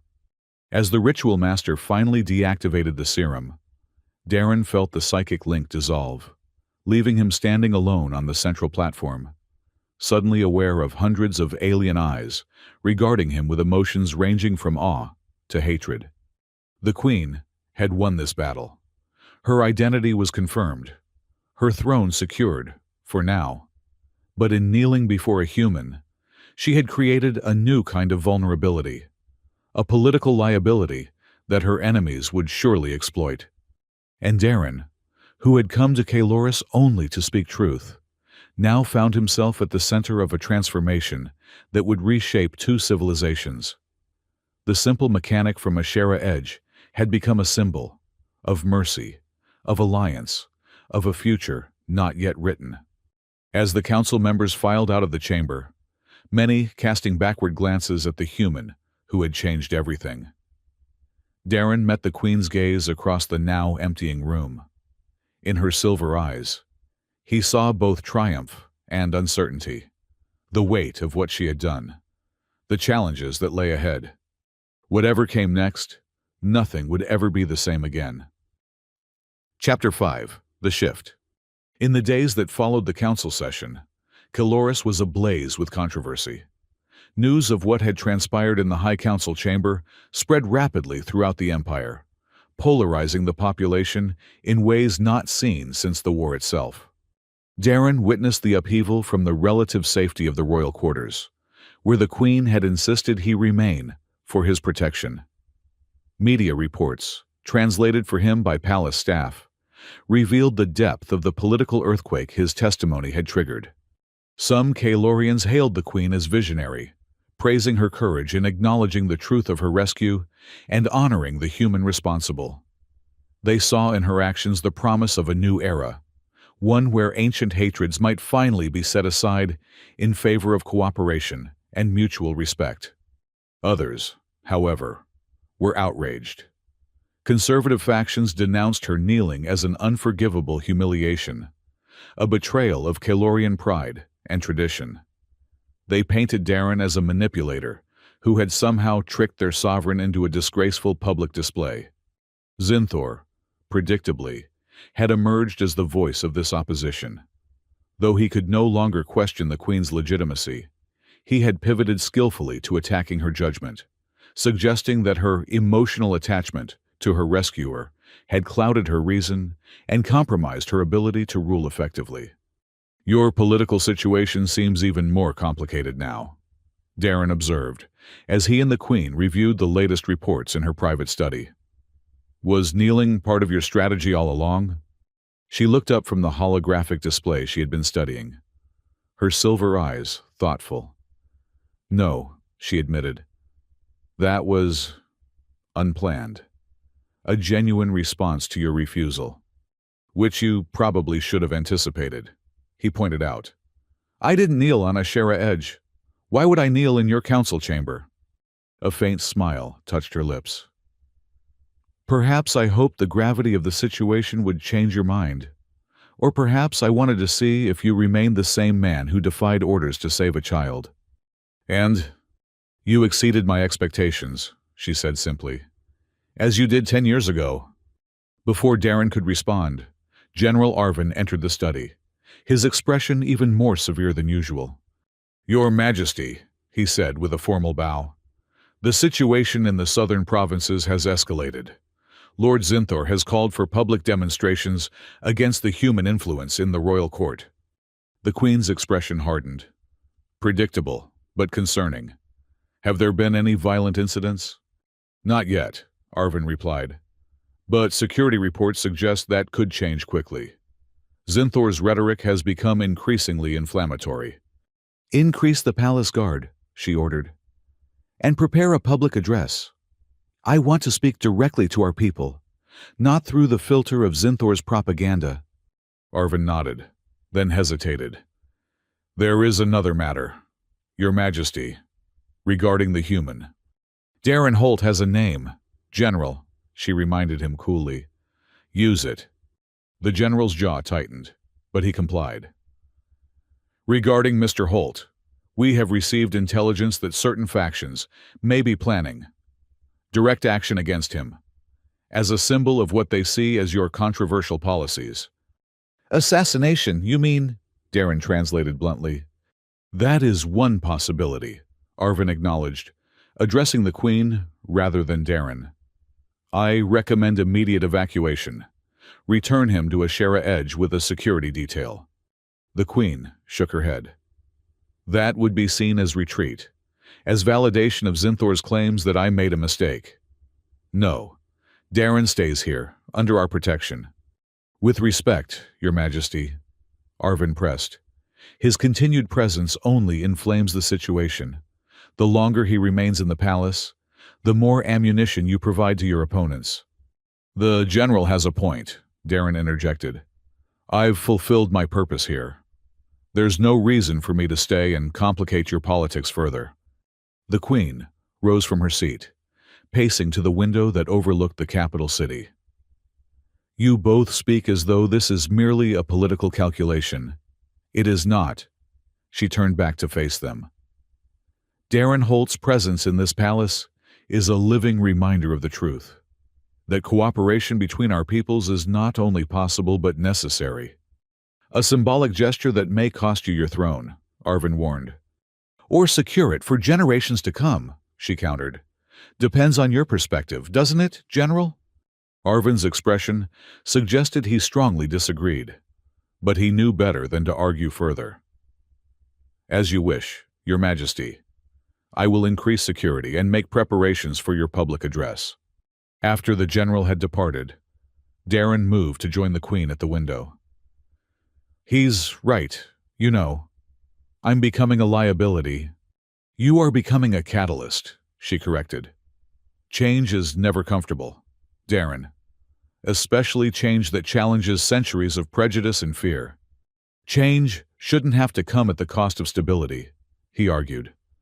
Your people need a strong leader, not a revolutionary who might be overthrown before her reforms take root. She studied him with those penetrating silver eyes.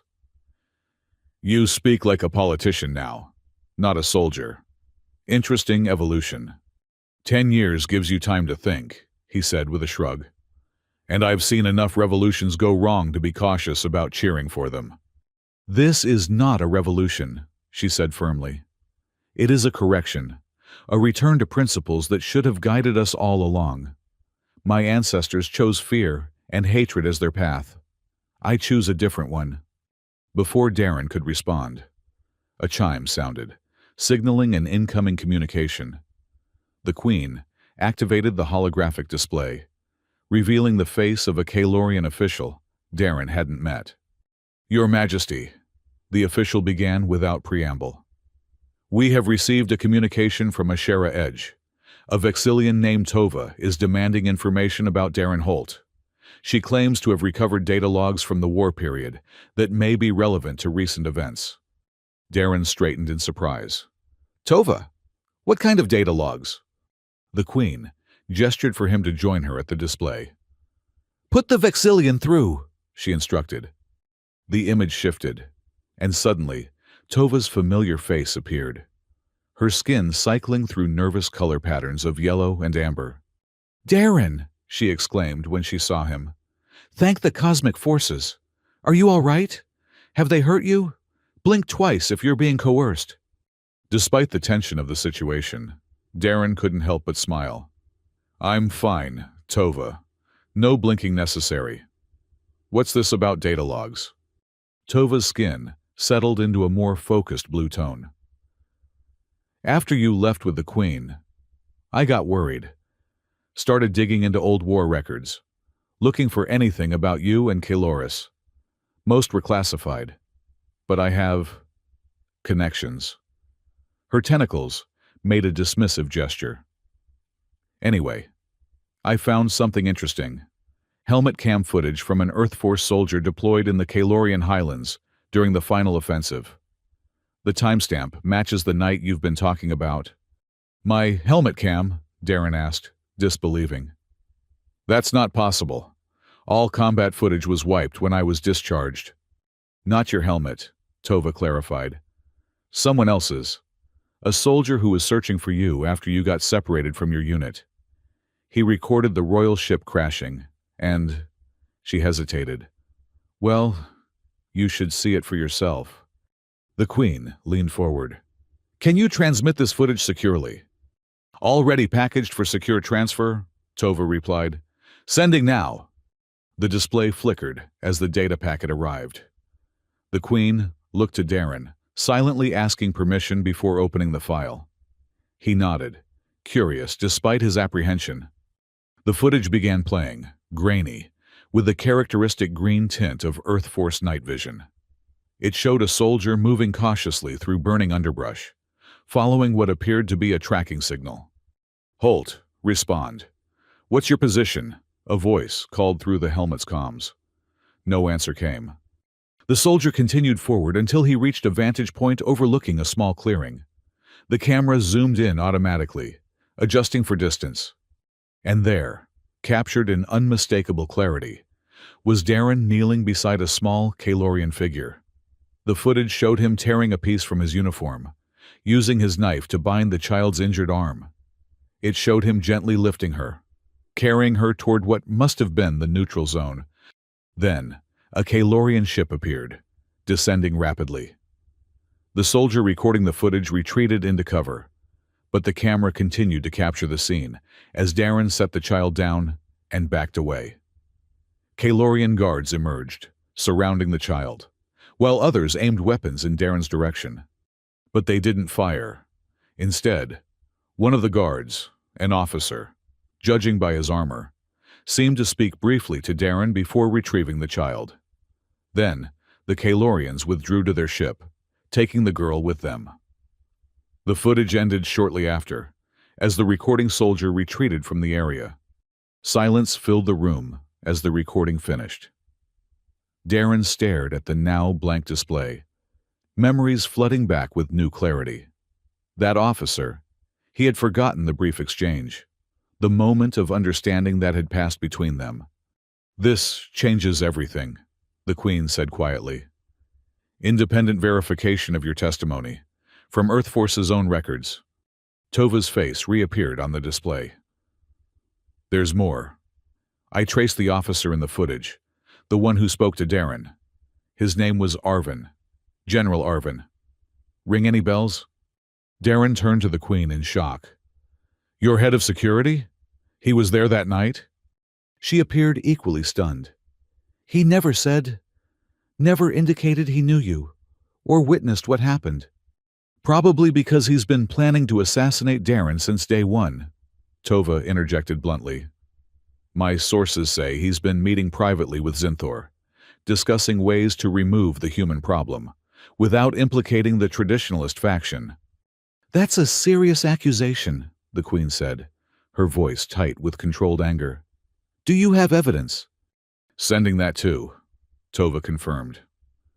"Recorded conversation from 2 days ago. Arvin proposed making it look like a radical acting alone. Zinthor approved the plan but insisted on deniability.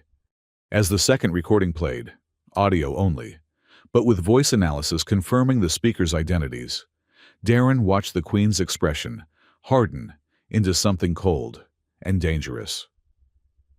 When it finished, she was perfectly still, only the subtle glow emanating from her blue skin indicating the depth of her fury. "Thank you, Tova," she said finally. "This information may have saved not only Darren's life, but quite possibly my own as well. I am in your debt." Tova's skin flushed a pleased purple. "Just bring him back safe, Your Majesty. Ashera Edge needs its best mechanic." After the communication ended, the Queen turned to Darren. "It seems we have both been betrayed by those we trusted. Arvin was one of my father's most loyal officers. I never questioned his allegiance." "People change," Darren said. "Or maybe they just show their true colors when the situation demands it." "Indeed." She moved to a console and entered a series of commands. "I'm implementing security protocols. Arvin's access to the palace systems has been revoked. Guards loyal to me personally will be here shortly to secure this wing." "What happens now?" Darren asked. "You have evidence of a plot against both of us. That's treason, I assume." "The highest form," she confirmed grimly. "But a public trial would create even more division. Zinthor would claim the evidence was fabricated, turn it into another spectacle. So what's the alternative?" A determined expression settled over her features. "We use their plan against them. Let them think they're succeeding. Then turn the tables at the moment of greatest advantage." "You want to set a trap," Darren realized. "Precisely." She activated another console, bringing up a holographic map of the palace. My public address is scheduled for tomorrow at midday. All of Kaloris will be watching. If Arvin and Zinthor plan to move against us, that would be their ideal moment. A public assassination that would appear to be the work of extremists, not the traditionalist leadership. Using me as bait, Darren noted. Using us both, she corrected. They want to eliminate you as a symbol, and me as a ruler. One clean strike to restore their vision of Kalorian supremacy. Despite the gravity of the situation, Darren felt a familiar calm settling over him. The clarity that came with impending danger. A sensation he hadn't experienced since his military days. "I assume you have a counter-strategy?" he asked. The Queen's silver eyes gleamed with determination. "I do, but it will require trust.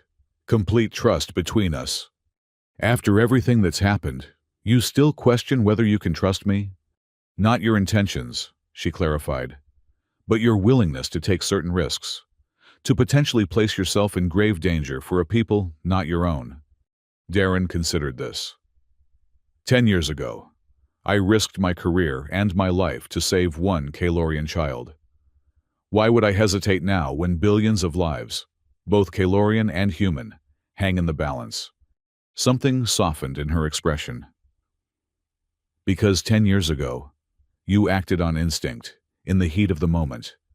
This would be a calculated decision, made with full awareness of the consequences." "What exactly are you proposing?" She outlined her plan. Audacious, dangerous, but potentially decisive if executed correctly. As Darren listened, he realized she was right about one thing.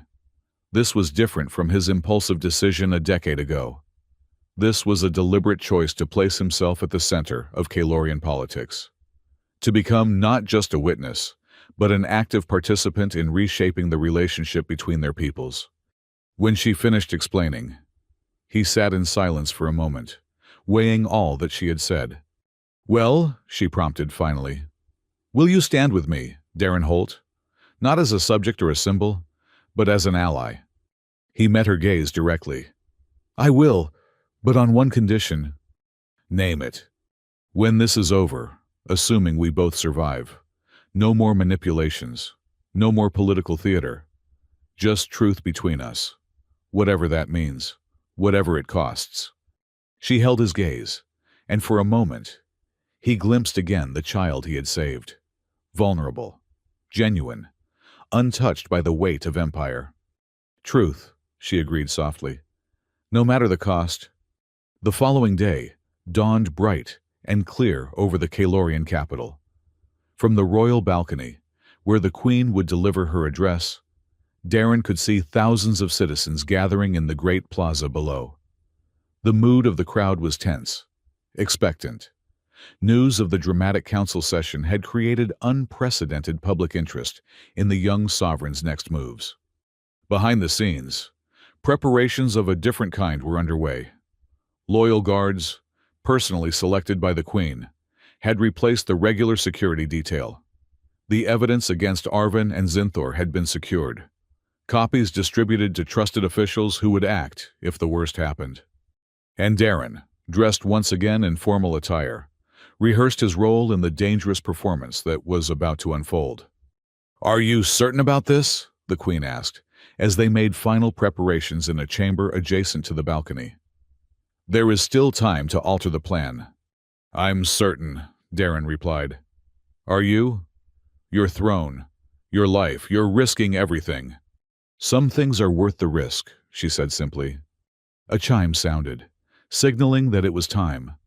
The Queen straightened, her royal regalia catching the light as she moved toward the balcony entrance. Darren took his position slightly behind her, as they had arranged. As they stepped onto the balcony, a hush fell over the massive crowd. Darren scanned the area, noting the positions of guards, the strategic points where an attack might come from. His military training, dormant for so long, had reawakened fully in the face of imminent threat. The Queen began her address, her voice clear and commanding as it carried across the plaza.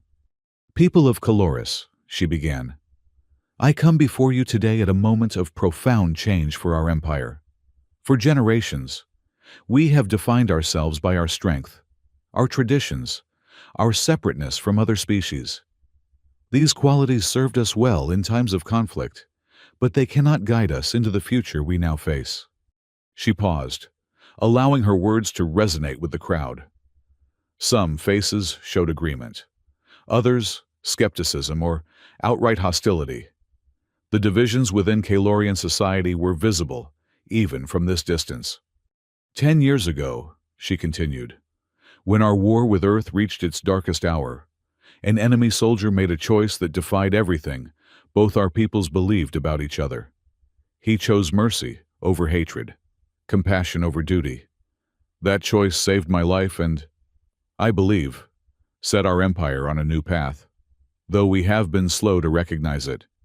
Darren remained still, scanning the crowd, the neighboring buildings, the palace guards.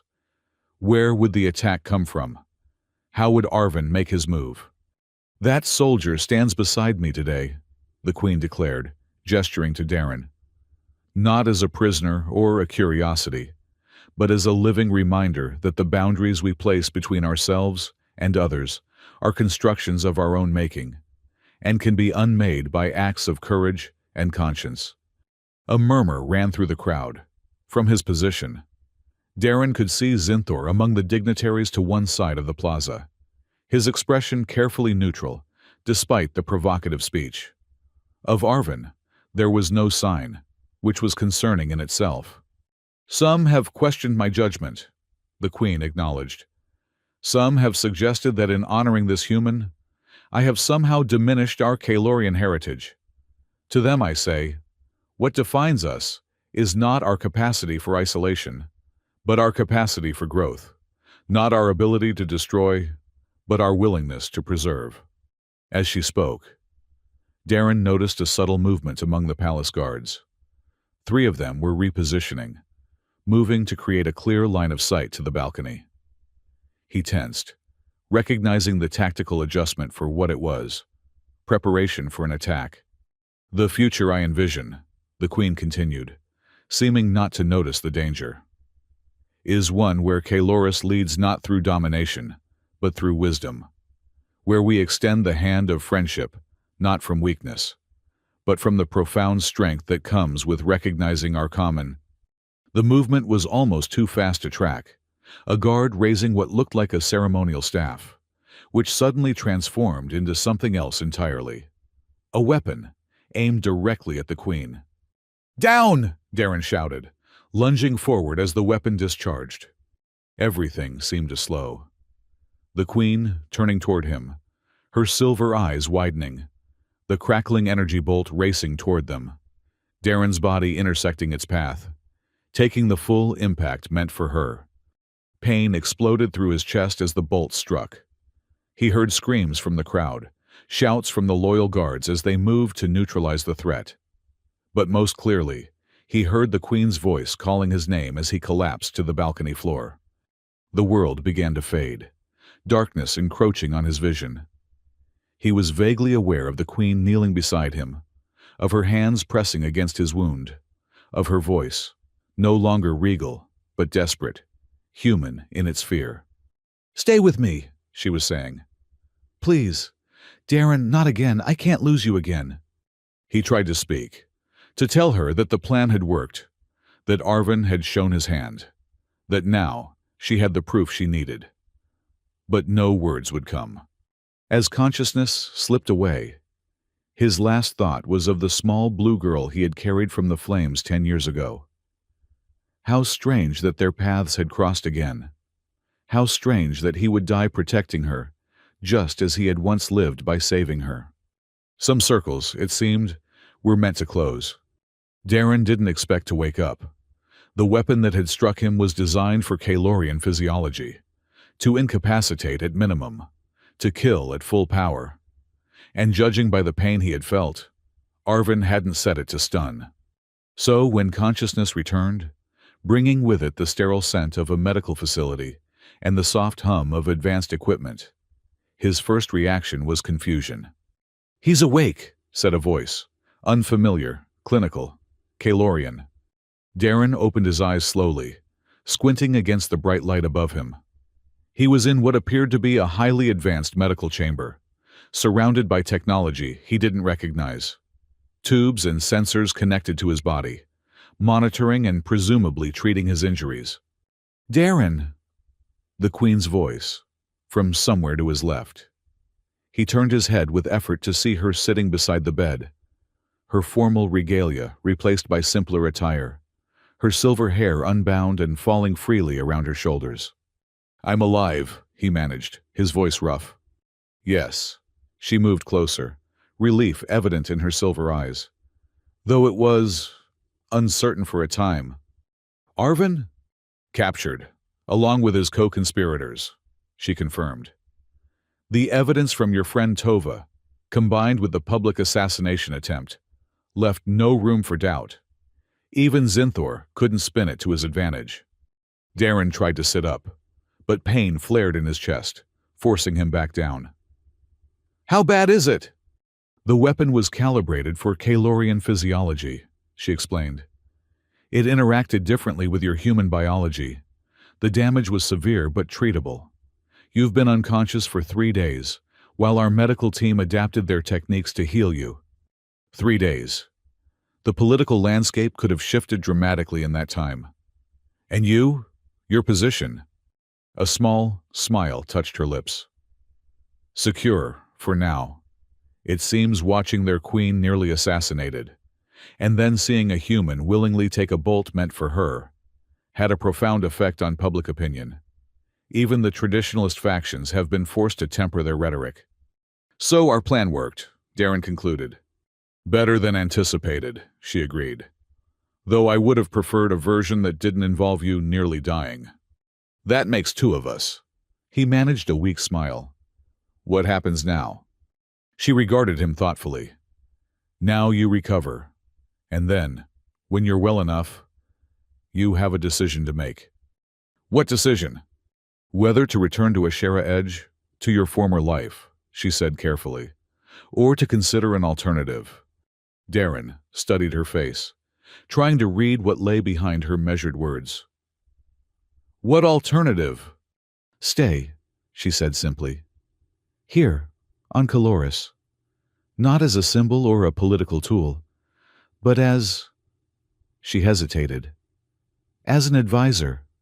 Someone who sees things differently, who can help me build the bridge between our peoples that I've envisioned." "An advisor," Darren repeated, noting the careful neutrality of the term. "Is that really what you're asking?"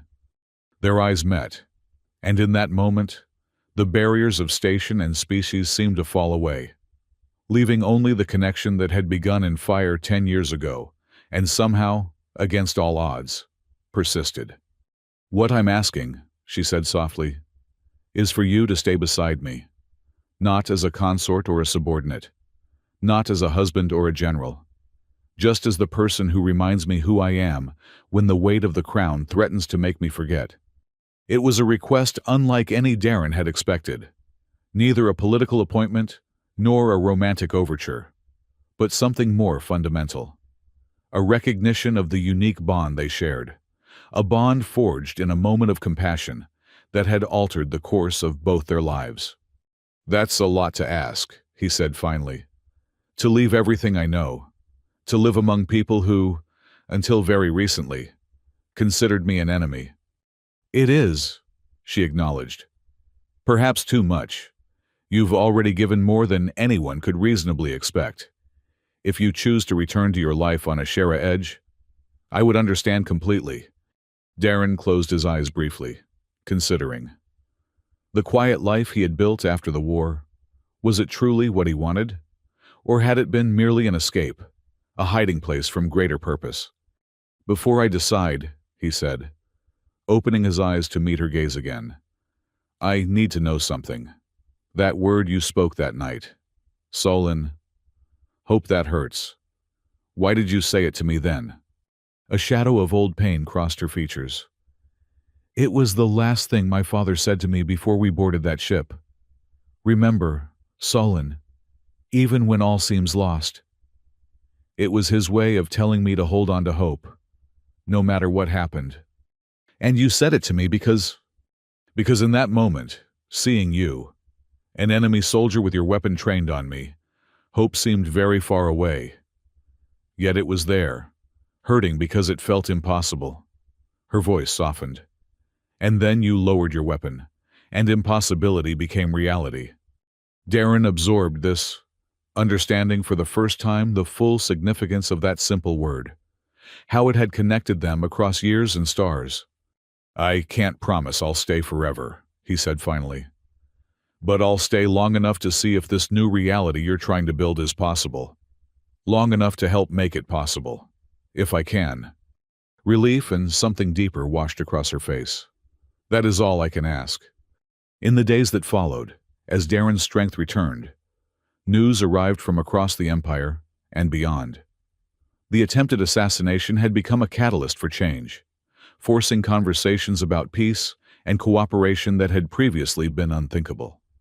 The video evidence of Darren's rescue of the young princess, now distributed throughout both Kalorian and human space, had sparked a re-evaluation of the narratives both species had constructed about each other.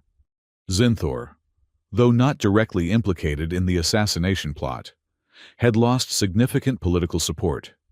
His faction still existed, still advocated for traditional Kalorian values, but their more extreme positions had been marginalized by public opinion. And throughout it all, the Queen, Ariathel, navigated the shifting political landscape with a newfound confidence. Her legitimacy no longer in question, her vision for the future gaining traction even among former skeptics.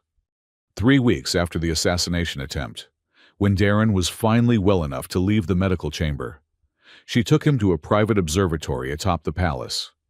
There, beneath a dome that offered an unobstructed view of the stars, they stood side by side, looking out at the vastness of space that had once divided their peoples.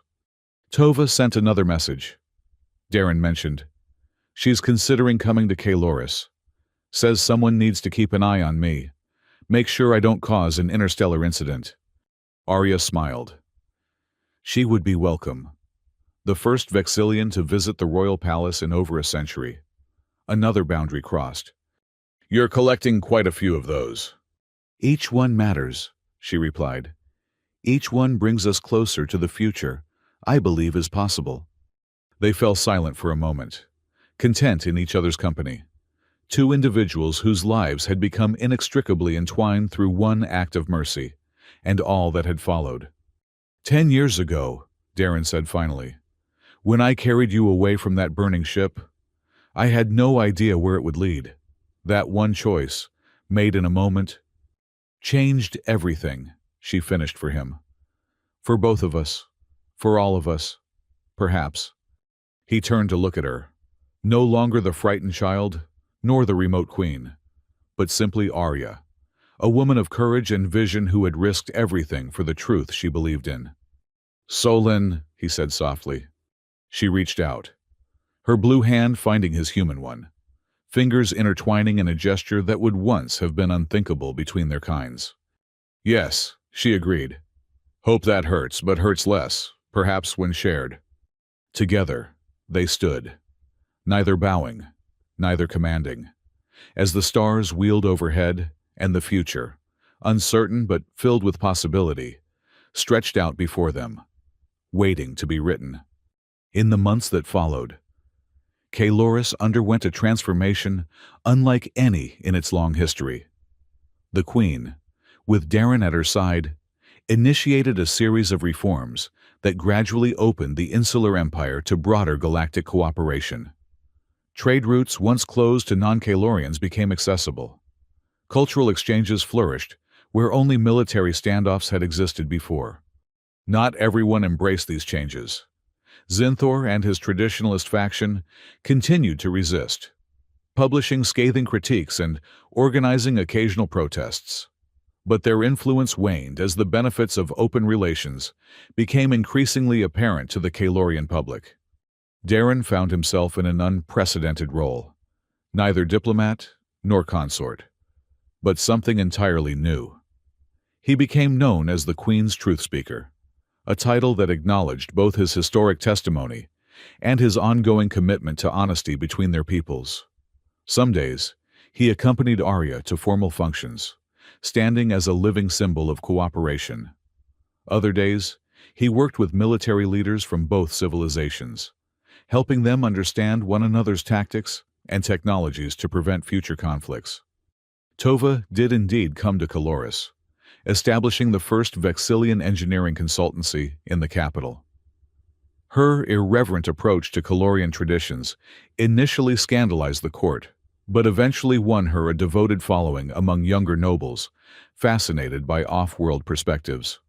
General Arvin, tried and convicted of treason, was sentenced to lifelong exile rather than execution, a mercy that surprised many, but reflected the Queen's new approach to justice. Some whispered it was the human's influence that stayed her hand, though neither Darren nor Arya ever confirmed this. One evening, nearly a year after the assassination attempt, Darren stood on the royal balcony, watching twin moons rise over the Calorian capital. The city had changed, subtle architectural adaptations reflecting the growing presence of non-Calorians. New structures rose alongside ancient ones, a physical manifestation of the cultural evolution underway. Arya joined him. Having finally escaped a lengthy council session, she wore simpler attire now when not at formal functions. Another small, but significant departure from tradition.